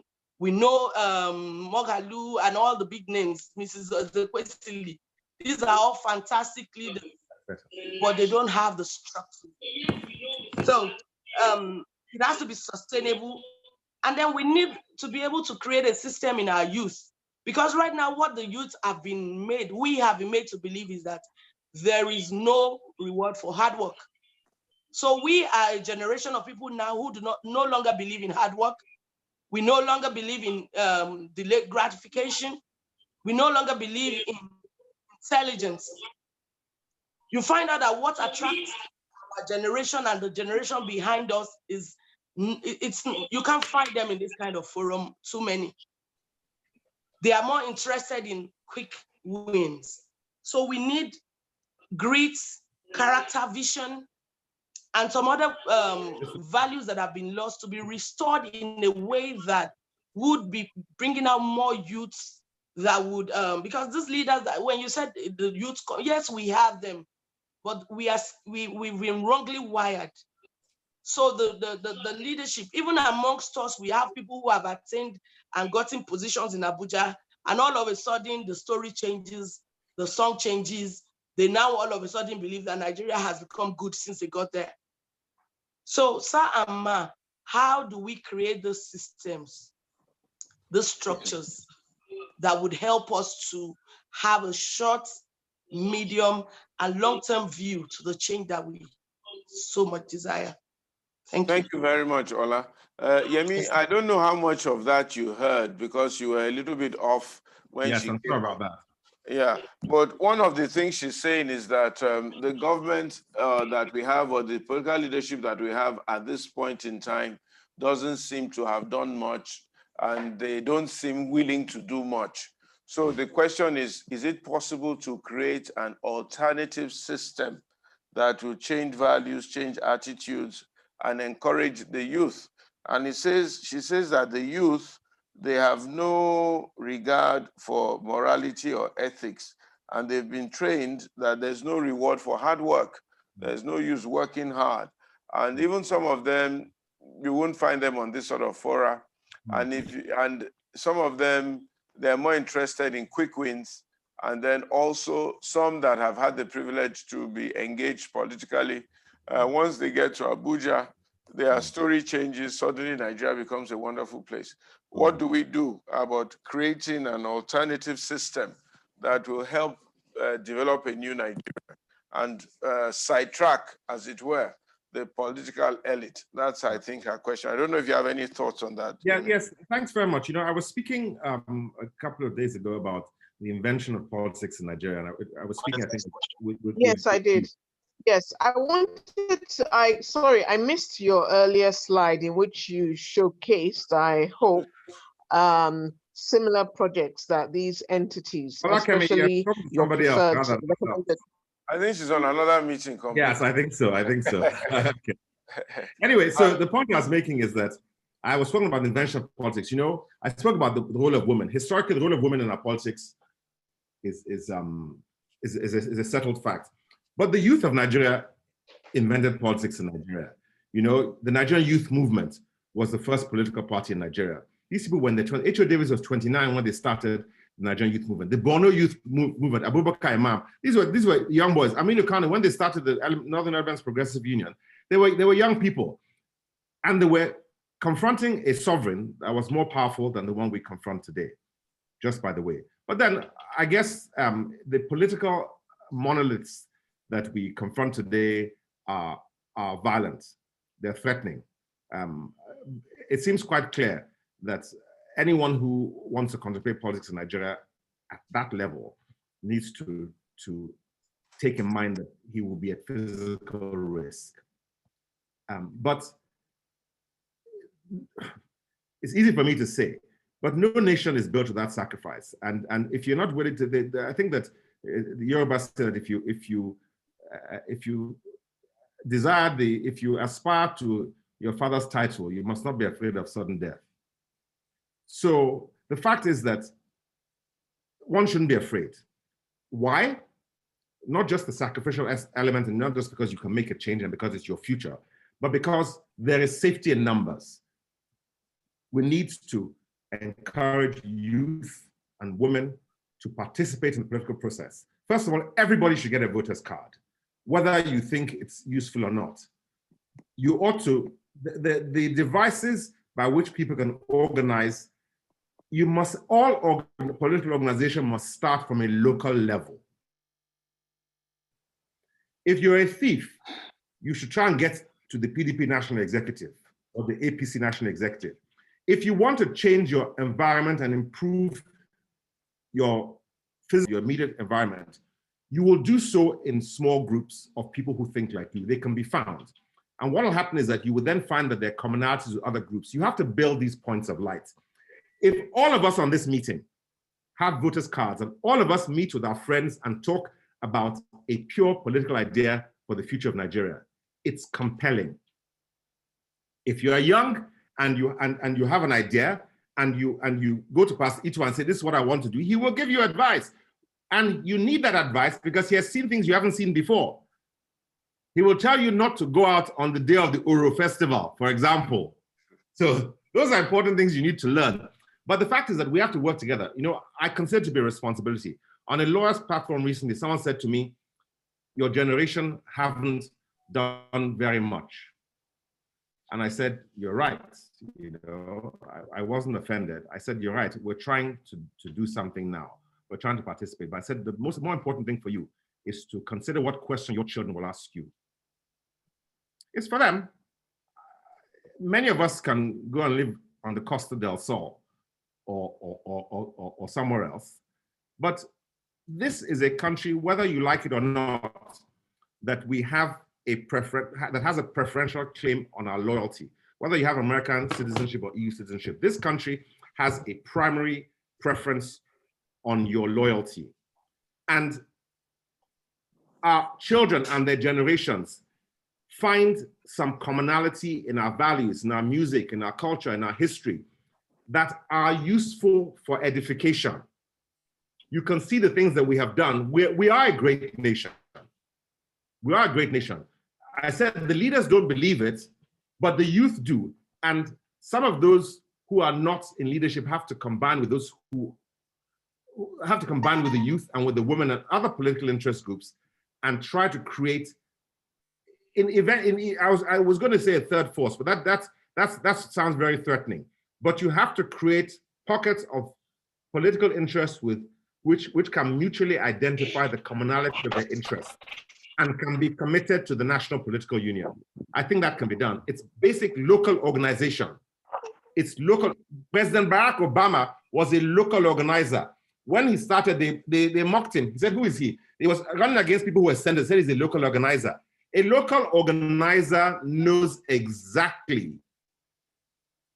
the interests of the people in his area in Chicago. And he knows that the people in Chicago want water and they want light and they want security and they want their children to go to school. And that's what the people in California want also.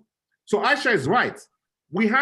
There's fear and anxiety, but then you will find that across the nation, if you make an effort, you will discover that there are commonalities which are under this political corruption, but which can overthrow it.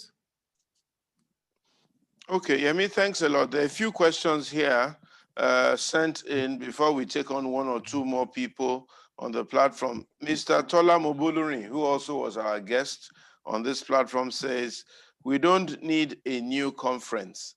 We should just go back to the 214 confab or even start with APC's El Rufai committee document, which they produced to deceive the electorate that they will implement their 2015 promise of restructuring. So that's what he's saying. A gentleman called Sheun Oluwole says, will it be right to take the government to the International Court at The Hague for resolution, in as much as the present constitution was not the general will of the people of Nigeria? So Sheun Oluwole wants to employ you as the lawyer to take Nigeria to The Hague. I don't know if he has the money to pay you though. The government to the International Court in The Hague. Maybe the people of Nigeria can do that. And then also Funsho Adegbola, my sister, Funsho says, I'm sure you remember Funsho. I think she was in our class in Maryhill. I did. I remember. Funsho Ige. Yeah, she says, Great, what happened to all the reports of the constituent assemblies that we have had in the past? Can we start from there? And then Eno says, we need leaders that are selfless and have the political willpower. So Yemi, you are going to take these 3 or 4 questions and I'll see what your answers are. And somebody is asking you, are you ready to spearhead to make this movement against bad governance a reality? Somebody is asking you, you see now, they're already asking you to run for Aso Rock. So they ask someone asked me, someone's called me, some lawyer, when we started the Justice Reform Project, and he said to me, and it just sounds so much nicer in Yoruba, so I'll translate after. He said, Ma jeko fure fagbon o ni jembe. You say that to me all the time. But anyway, so I know that he's just being nice, and thank you very much for that. But so please, the other question we've laughed about, and I've missed the second question. Sorry, Pastor Ito, I'm so sorry about that. Our laughing caused me to forget the question. Sorry, people talk about the various constitutional conferences and the documents that have been produced. Yes, and Tola Moburi says, are we going back to, we should go back to 2014 confab, or even start with APC's El Rufai committee document? Okay, so I would ask him, what do those documents say? I don't know. I don't know. Maybe he so the point is this: we write reports and we write reports, and I talked about the seduction of making the constitution and the political organization something that is complicated and esoteric. It's not. It's a basic thing. And if there's a confab report in 2014, then one of the many brilliant people on this panel should summarize it in 10 pages. If I read it, I'm sure I can summarize it in 3. So what does it say about the organization of our federation? What does it say about the evolution of powers? What does it say about freedom of association and freedom of religion? What does it say about family life? What does it say about land tenure? That's 5 or 6 questions. So if we keep on looking for these reports, that's why I call them a fancy dress parade. We're having another report. They will call 700 people to Abuja. I think there's a waste of time. I already said that. But then it's fine. The study of these documents have been done by numerous people.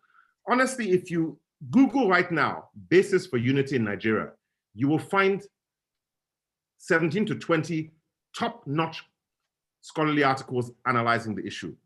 And you can extract what it's about. You can organize around ideas which can be extracted from those reports. Sure enough, if you can produce a document and show it to all Nigerians and says, this is the magic formula for your organization, then you don't need a confab, because it will be compelling except for defeating the ideology of corruption, which will not allow it to come to the Senate floor or the floor of the House of Reps. Okay, what about taking the government to the International Court at The Hague? Well, that's there would be no basis. The International Court of The Hague is created to determine international law disputes between sovereigns. It's not a civil court for individuals. And for the internal constitutional arrangements of a country, no foreign court will accept jurisdiction. Okay, I think the guy was just saying that. The political union within a territory is a matter for the determination of the people within that territory. So we have to solve that problem ourselves. Okay, I just want to remind everybody on the platform that we have forms, and links to the form has been posted on the chat for people to fill and register to be part of this movement that Yemi is going to be a very fundamental part of if he doesn't want to. You can count on me. You can count on me. I'm sure. We're going to have to work together to do our best so that they don't call us a failed generation like they are trying to do. Indeed. And I won't let you retire until we have done something. Very good. I think there's a gentleman called Saint Demi on the platform. He'd like to ask a question. Then I'll take Temi Tokwe Ayedu and then my sister Tolu Alokwe, and we will close for the evening. Okay, so Saint Demi, Temi Tokwe Ayedu.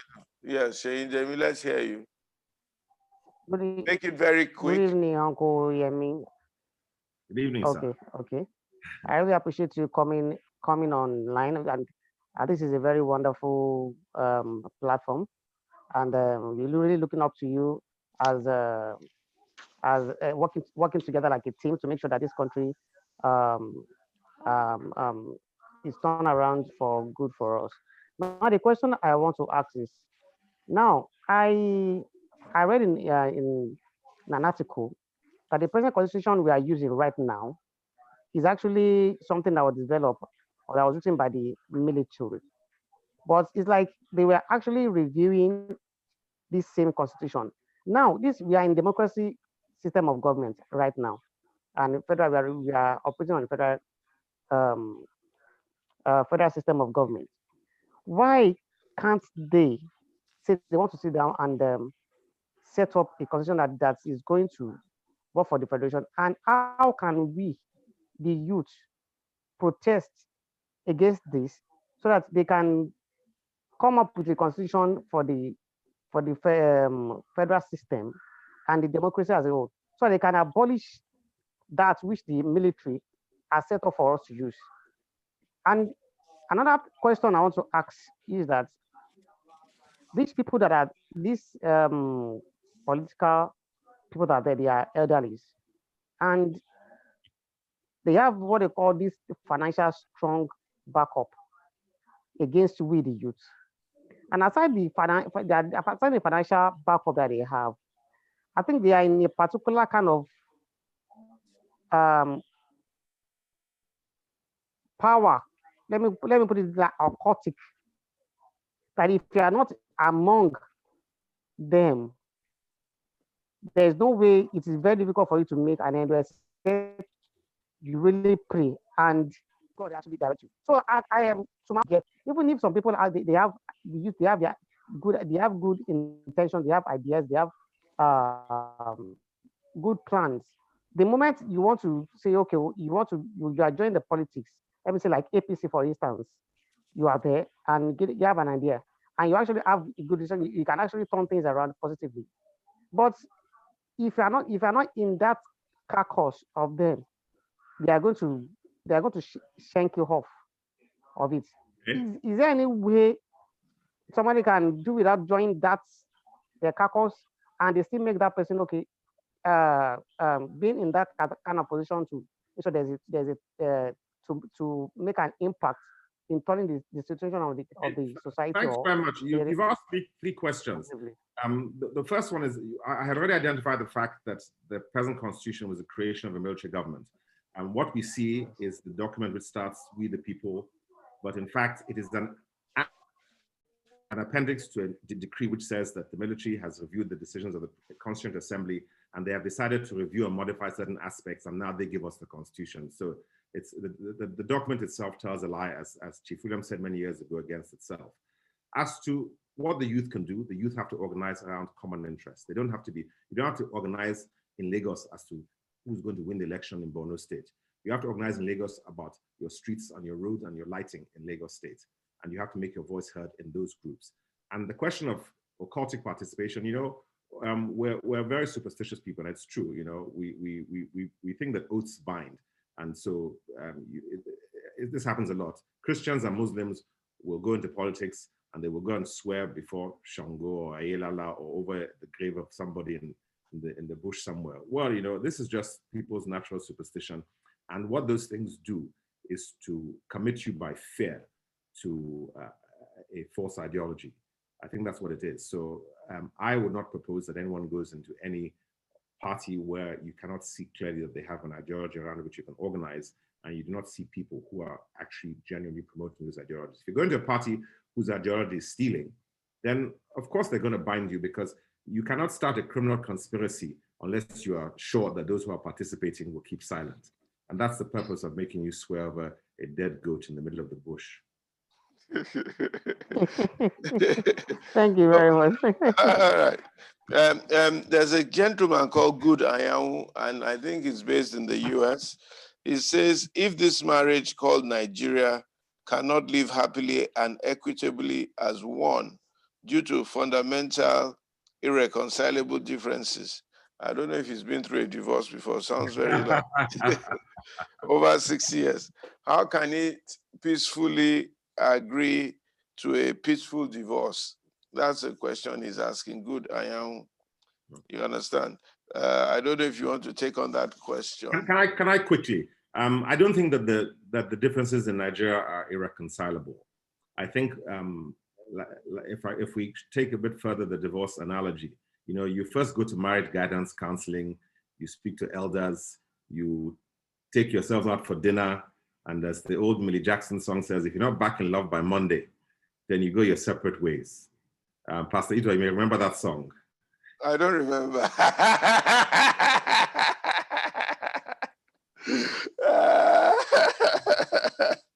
It's Marvin Gaye that I remember. So let's go through a process before we consider a divorce. Indeed. All right. Yes, I agree with you absolutely. And I think that's part of what we're trying to do here, going through that process. Okay. Temitope Ayedu, please ask your question very quickly. We're running out of time. We have only about 5 minutes more on this platform, and then we really must close. Temitope Ayedu, one. Hello. Yes. Can you hear me? Yes. Yes. Thank you, Pastor Tua, for this platform. I've been trying to make it every time. I work as a doctor in the United Kingdom, and many thanks to our erudite speaker. It's been a very enlightening and stimulating discussion.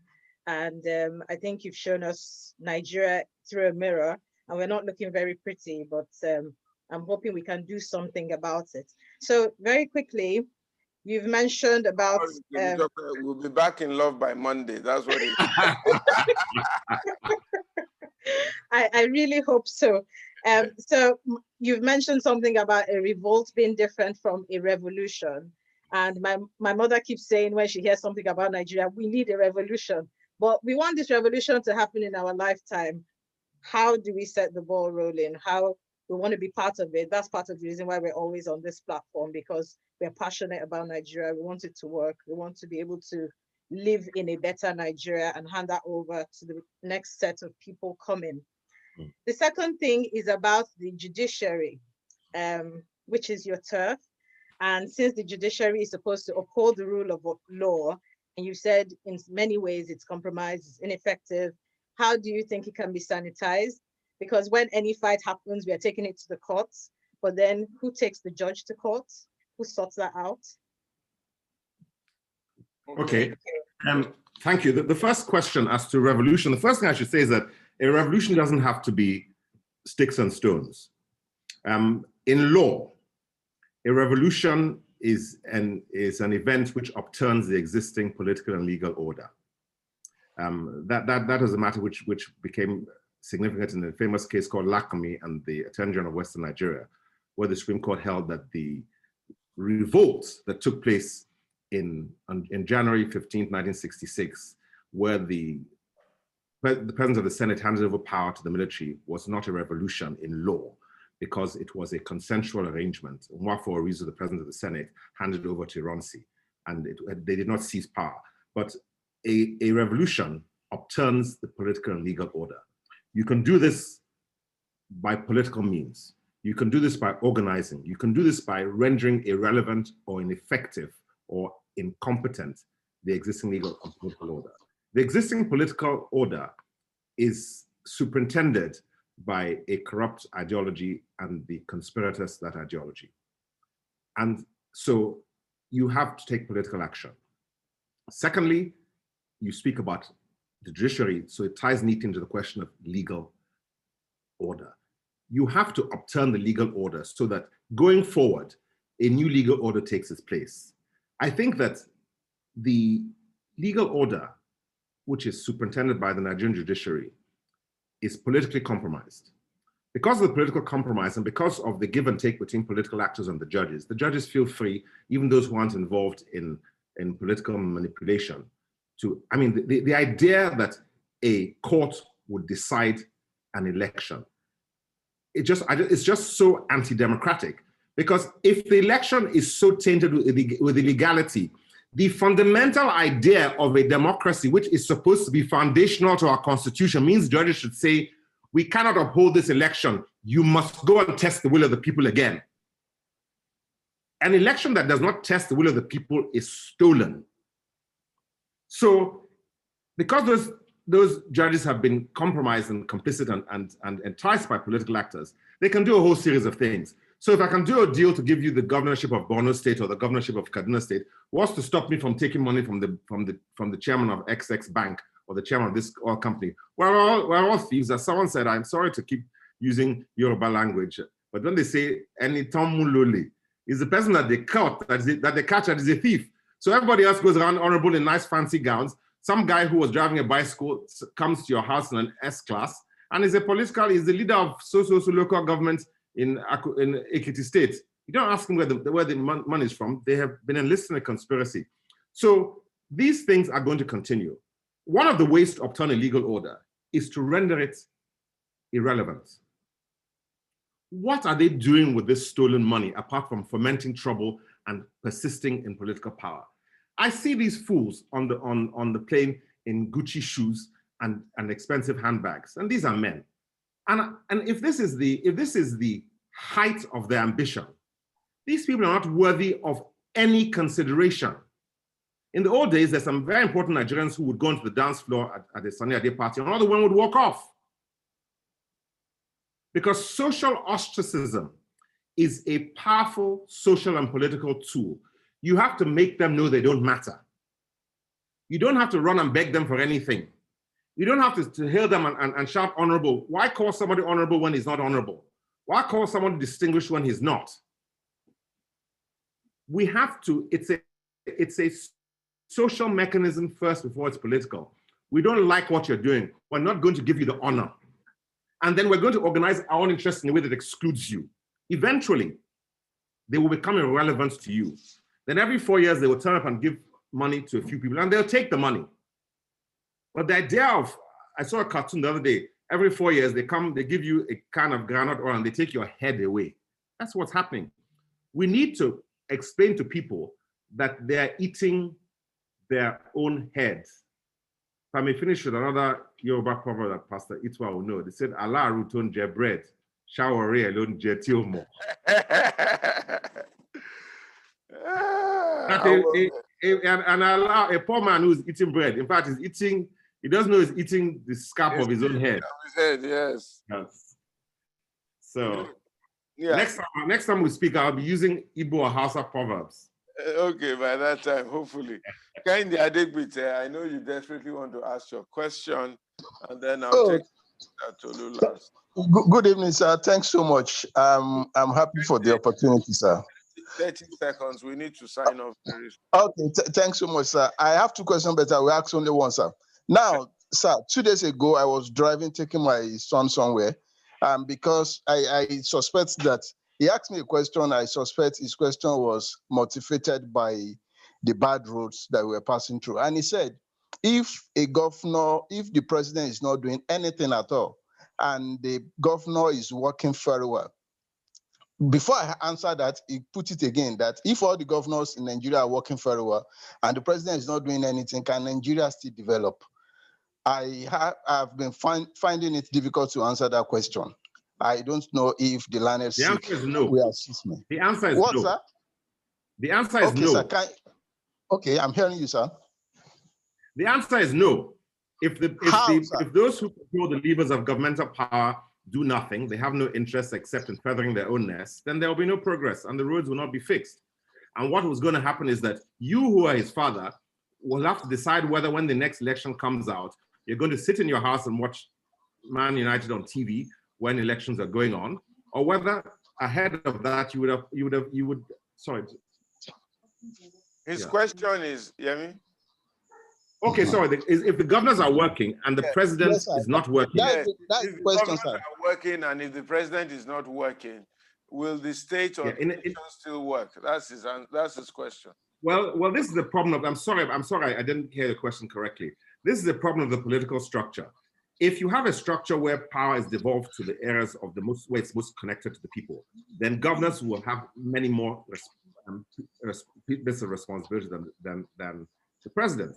So, for example, you call a governor chief security officer in a state, but the entire security infrastructure is controlled from Abuja. So there are many ways the federal government can obstruct the goodwill and the good intention and good administration of the state. But this notwithstanding, the state governor within his limited area can govern sufficiently effectively to make his state more important than it was before he came there. Okay, very good. There's somebody on Instagram saying, I love to be a part of this movement. What is the link to the form to join? Olu, please let me know so I can. Bio on Instagram. Bio on Instagram. Please go to bio on Instagram. So I think, Mr. Adigbite, your question has been answered. There's limited success that a governor can have within his capacity because there's some things he controls. He controls schools, for instance. He controls a few roads that are not federal roads. He controls the payment of his teachers and the payment of his pension and a few things here and there, maybe water to some extent, but not electricity, and definitely not security, and definitely not some federal roads, and definitely not some resources even within his own state, depending on what those resources are. And that's part of our problem. Some governors are not developing their resources in their states because they have no benefit developing those resources. They are in the federated list. And even now, the federal government is trying to control the water resource around us also. So some of these governments are not motivated to develop their bitumen. They're not motivated to develop their gold. They're not motivated to develop their marble and their granite. I went to Kogi the other day. The places are washed with granite. And the governor of Kogi, I'm sure, is doing nothing about it. They're not doing so much about a lot of things. And one of the problems also is that this dependence on oil also made governors neglect even some of their natural resource, like cocoa, oil. Yemi and I remember when we were growing up, we did geography. You had something they call cash crop. That's what we grew up on: cocoa, peanuts, groundnuts, cotton, and all that. Dependence on oil. The governors neglected all that. They closed what they call the agricultural cooperatives that they had that used to buy all these things from the farmers.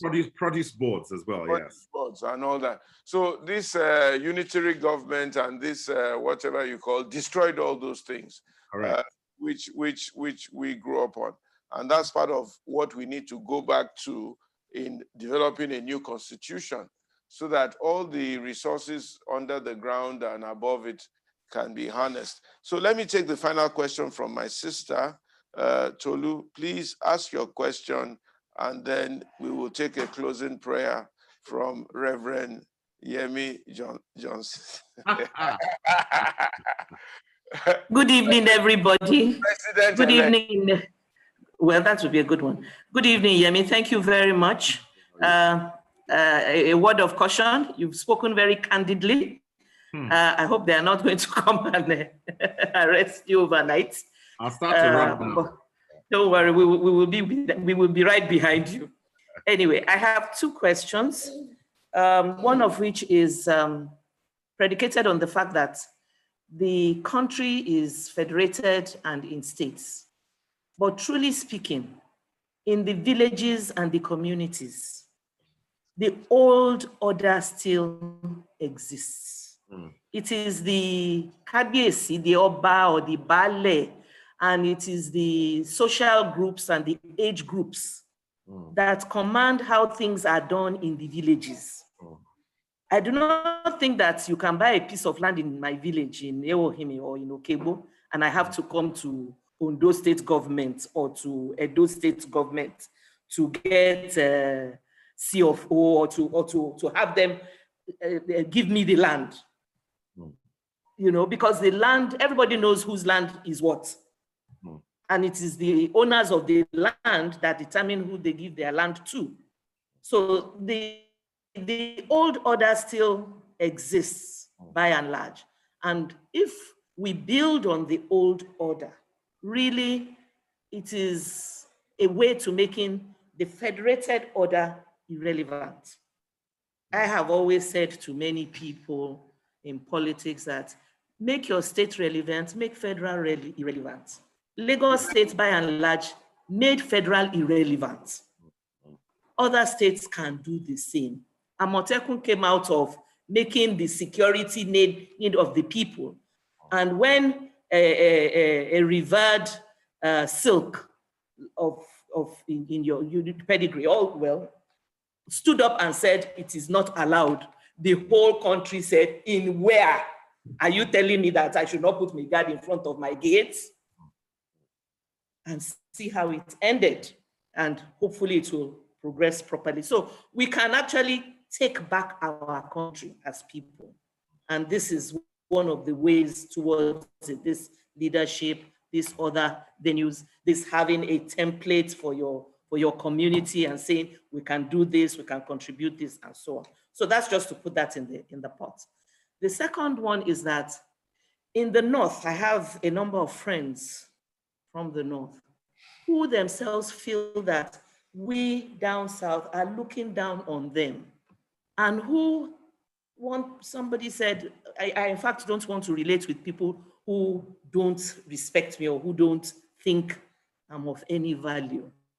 So and that is tying into what Aisha had mentioned earlier, which is that the North is not as bad as we see it, because people just go about their own business there. They are getting as much attacked by marauders as we are down South. So if we can relate with people rather than with the political class or the politicians who have, as you have said, their own agenda. And if we can come together with people of like minds, yes, the issue of language, when you don't speak each other's languages, it's easier to put fermentation between you.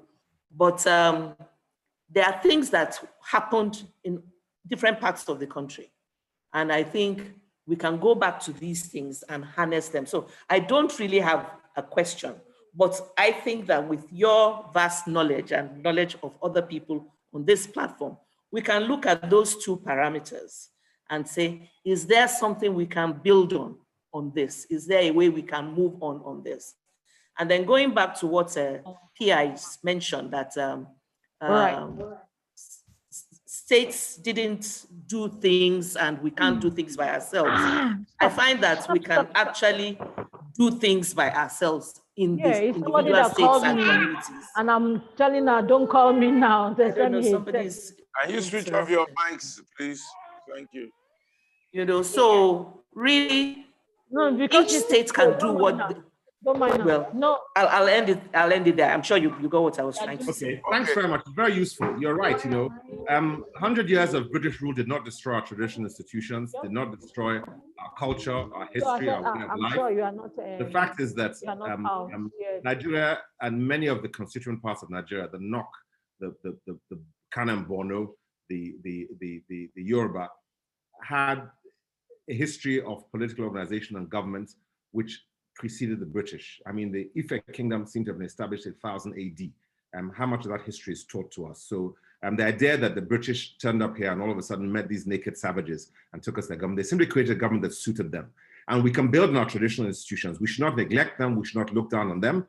We should recognize that if these are the institutions which people trust, then these are institutions we must embrace for a political organization. This is very important.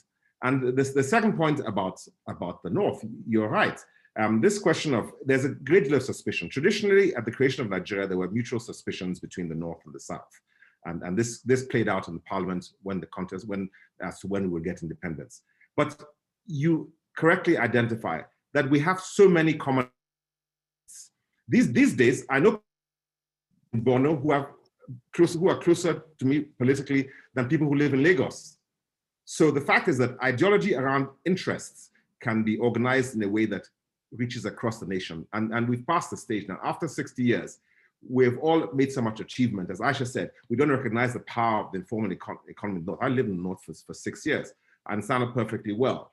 And I think that this is something that we must do. We must take pride in our history, take pride in our culture, take pride in the things that we have learned from our elders, and especially from from our traditional institutions. And if that's the system of government that people want, I said I wasn't sure whether Nigeria believed in democracy. Maybe democracy isn't government for us, I don't know. But whether it's democracy, whether it's a monarchy, whatever it is, it has to be answerable to the people. Because even historically, when monarchies who exercise absolute power do not account to the people, they account with their heads. As you know, in the Oyo Empire, you would send a calabash to the king when he lost confidence of his people, and the message was very clear: he should return his head in the calabash.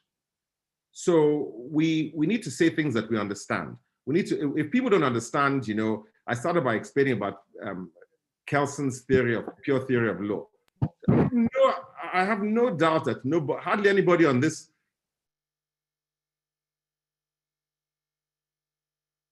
What happened? I think you are muted, Yemi. Do you want to unmute? Oh, I'm sorry. Yeah. Thank you. Sorry, I didn't really hear the last part. So I believe really we need to organize under those corrupted political structures and surprise them. Yemi, thank you very much. I'll take that as your final comment so that we can actually close. We have run about 10 minutes behind schedule. Next week, we'll be revisiting our democracy again in Nigeria. And I have Bashir Yusuf, a politician, also a leader of thought from the North, and the president, CEO of the Durham Group, to be our guest. Bashir Yusuf used to be one of the young concerned professionals and the Abuja Initiative groups that produce the likes of El Rufai and also the likes of people like that at that time in government. So that will be one to revisit that democracy again in Nigeria and hopefully get a view from Bashir, who is also a good friend of mine. I want to thank a lot of people who have been on the platform, some of whom have asked questions. Bola Deshola, thank you. Olushola Oniru, thank you. Dr. Awolo Odosumu, my sister, thank you. Asweri Megodalo, I thank you. Dele Ogunaike, Adiola Aziz, Abayomi Akinjide, oh, that's fantastic, all the way from London. Helen Shashegbon, Kende Mati Lukuro, Tolu Pienero, Justice Adenike Koka, Bimbo Shofeso, Bumi Lawson, Binkwe Balogu, my sister, Olatunde Busari, Adeyosola, thank you. Bola Folari Williams, my brother, Mr. Aki Aganga Williams, God bless you. Carol, I see you. Regina, I see you. And also Runke Sonwo Odwaya. There are quite a lot more, but these are the people I'm able to pick up right now. Thank you very, very much for being on this platform. Next week, 5 o'clock, same time, revisiting democracy in Nigeria. Bashir Yusuf will be talking to us, and then we'll take a few more things to see how we shape our discourse. If you want to be part of what we're trying to do, please visit the link on the form posted on the chat form, and you can fill to register. If you want a recording of this session, a lot of people have been asking that question. How can I get a recording? How can I go back to it? I think it bears testimony to the eloquence and the knowledge of my brother of 52 years, I think. I think I was 8 years old when I ran into this gentleman at Mary Hill Convent School, Form 2, Primary 2. And a lot of people still bear witness of what happened on that day. But, but we won't discuss that. Keep our lips sealed. Yeah, our lips are sealed. Yeah. Yemi, thank you for being a great friend and a brother over the years. We don't see too often, but you cannot get rid of brotherhood. Thank you very much for coming on this platform. I've enjoyed it thoroughly. Your knowledge is extremely, extremely encouraging. And I know somehow together our generation will not fail. We'll find a way to contribute to this country and leave something behind for those who are coming after us, and of course, our children and our grandchildren. So thank you very much for coming. God bless you. Say me well to your lovely wife, my sister also. I know she's out there somewhere prompting you and making I can feel her there, making sure that you're doing okay. I really, really appreciate this very much. And you and I will get together and discuss a bit more and see what to do going forward. To get this recording, please visit the YouTube and search for Pastor Itwa Igodalo on the YouTube. Once again, I want to thank Olu Victor and my technical crew. They've been amazing putting this together and making sure things happen. Faye, thank you very much for being here. Damilare, thank you very much for being here. And everybody, thank you for being on the platform and staying the course. God bless you. See you next week at 5 o'clock. If you have any suggestions, throw them into the mail and we will deal with them and record them. And then bit by bit, we begin to do things that are actionable to make sure that Yemi's revolution comes to pass. God bless you all. Have a good evening.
It is as important as the destination itself.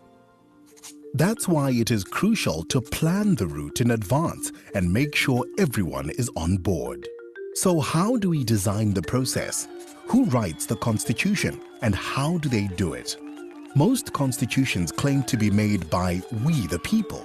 Millions of people might adopt a constitution in a national vote, but how do millions of people write with a single pen? The actual writing of that constitution is entrusted to a constitution-making body. This can take many forms. It may be an elected or appointed group of people, small or large. Benin's constitution-making body was a national conference of almost 500 members, while Kenya used a committee of just 9 experts. Spain's constitution was written by a 7-member parliamentary committee, and Tunisia elected over 200 people to a constituent assembly. This body will do the hard work of drafting and negotiating a constitution. Disagreements are likely, and debates will be heated. The most difficult thing is not putting words on the page, but building the consensus that allows different groups to come together and agree on a constitution that truly reflects the needs and aspirations of the people. So whatever type of constitution-making body is chosen, the process must include opposition groups as well as the government, women as well as men, the poor as well as the rich, young and old, and minority ethnic, religious or linguistic communities as well as the cultural majority. Either all these voices must be included in the constitution-making body, or the body must reach out and take heed of all these voices. We the people means all of us. So the constitution-making body needs to engage the public in a national debate. In Kenya, drafts were circulated on the internet and in newspapers. In South Africa, over 1,000 public consultations were held countrywide. In Tunisia, people watched debates on TV and discussed the issues on social media. To do its work, the constitution-making body needs financial and technical support from government, civil society, and often the international community. But crucially, it must stay independent from anti-democratic or illicit special interests. Once the final draft is ready, the new constitution can then be adopted in the name of the people. Typically, this happens by referendum or through a special majority vote of elected representatives. It is at this great symbolic moment that the Constitution becomes ours. But we haven't reached the end of the road yet. The process continues beyond just approving the text of a constitution. If it is to be more than just words on a page, the new constitution must be implemented. Institutions must be created, elections held, appointments made. Laws and policies must be brought into line with the constitution, so that it can bring real change to people's lives. If the process has been legitimate and inclusive, and if the people feel they are the authors of the Constitution will defend and protect democracy for generations to come.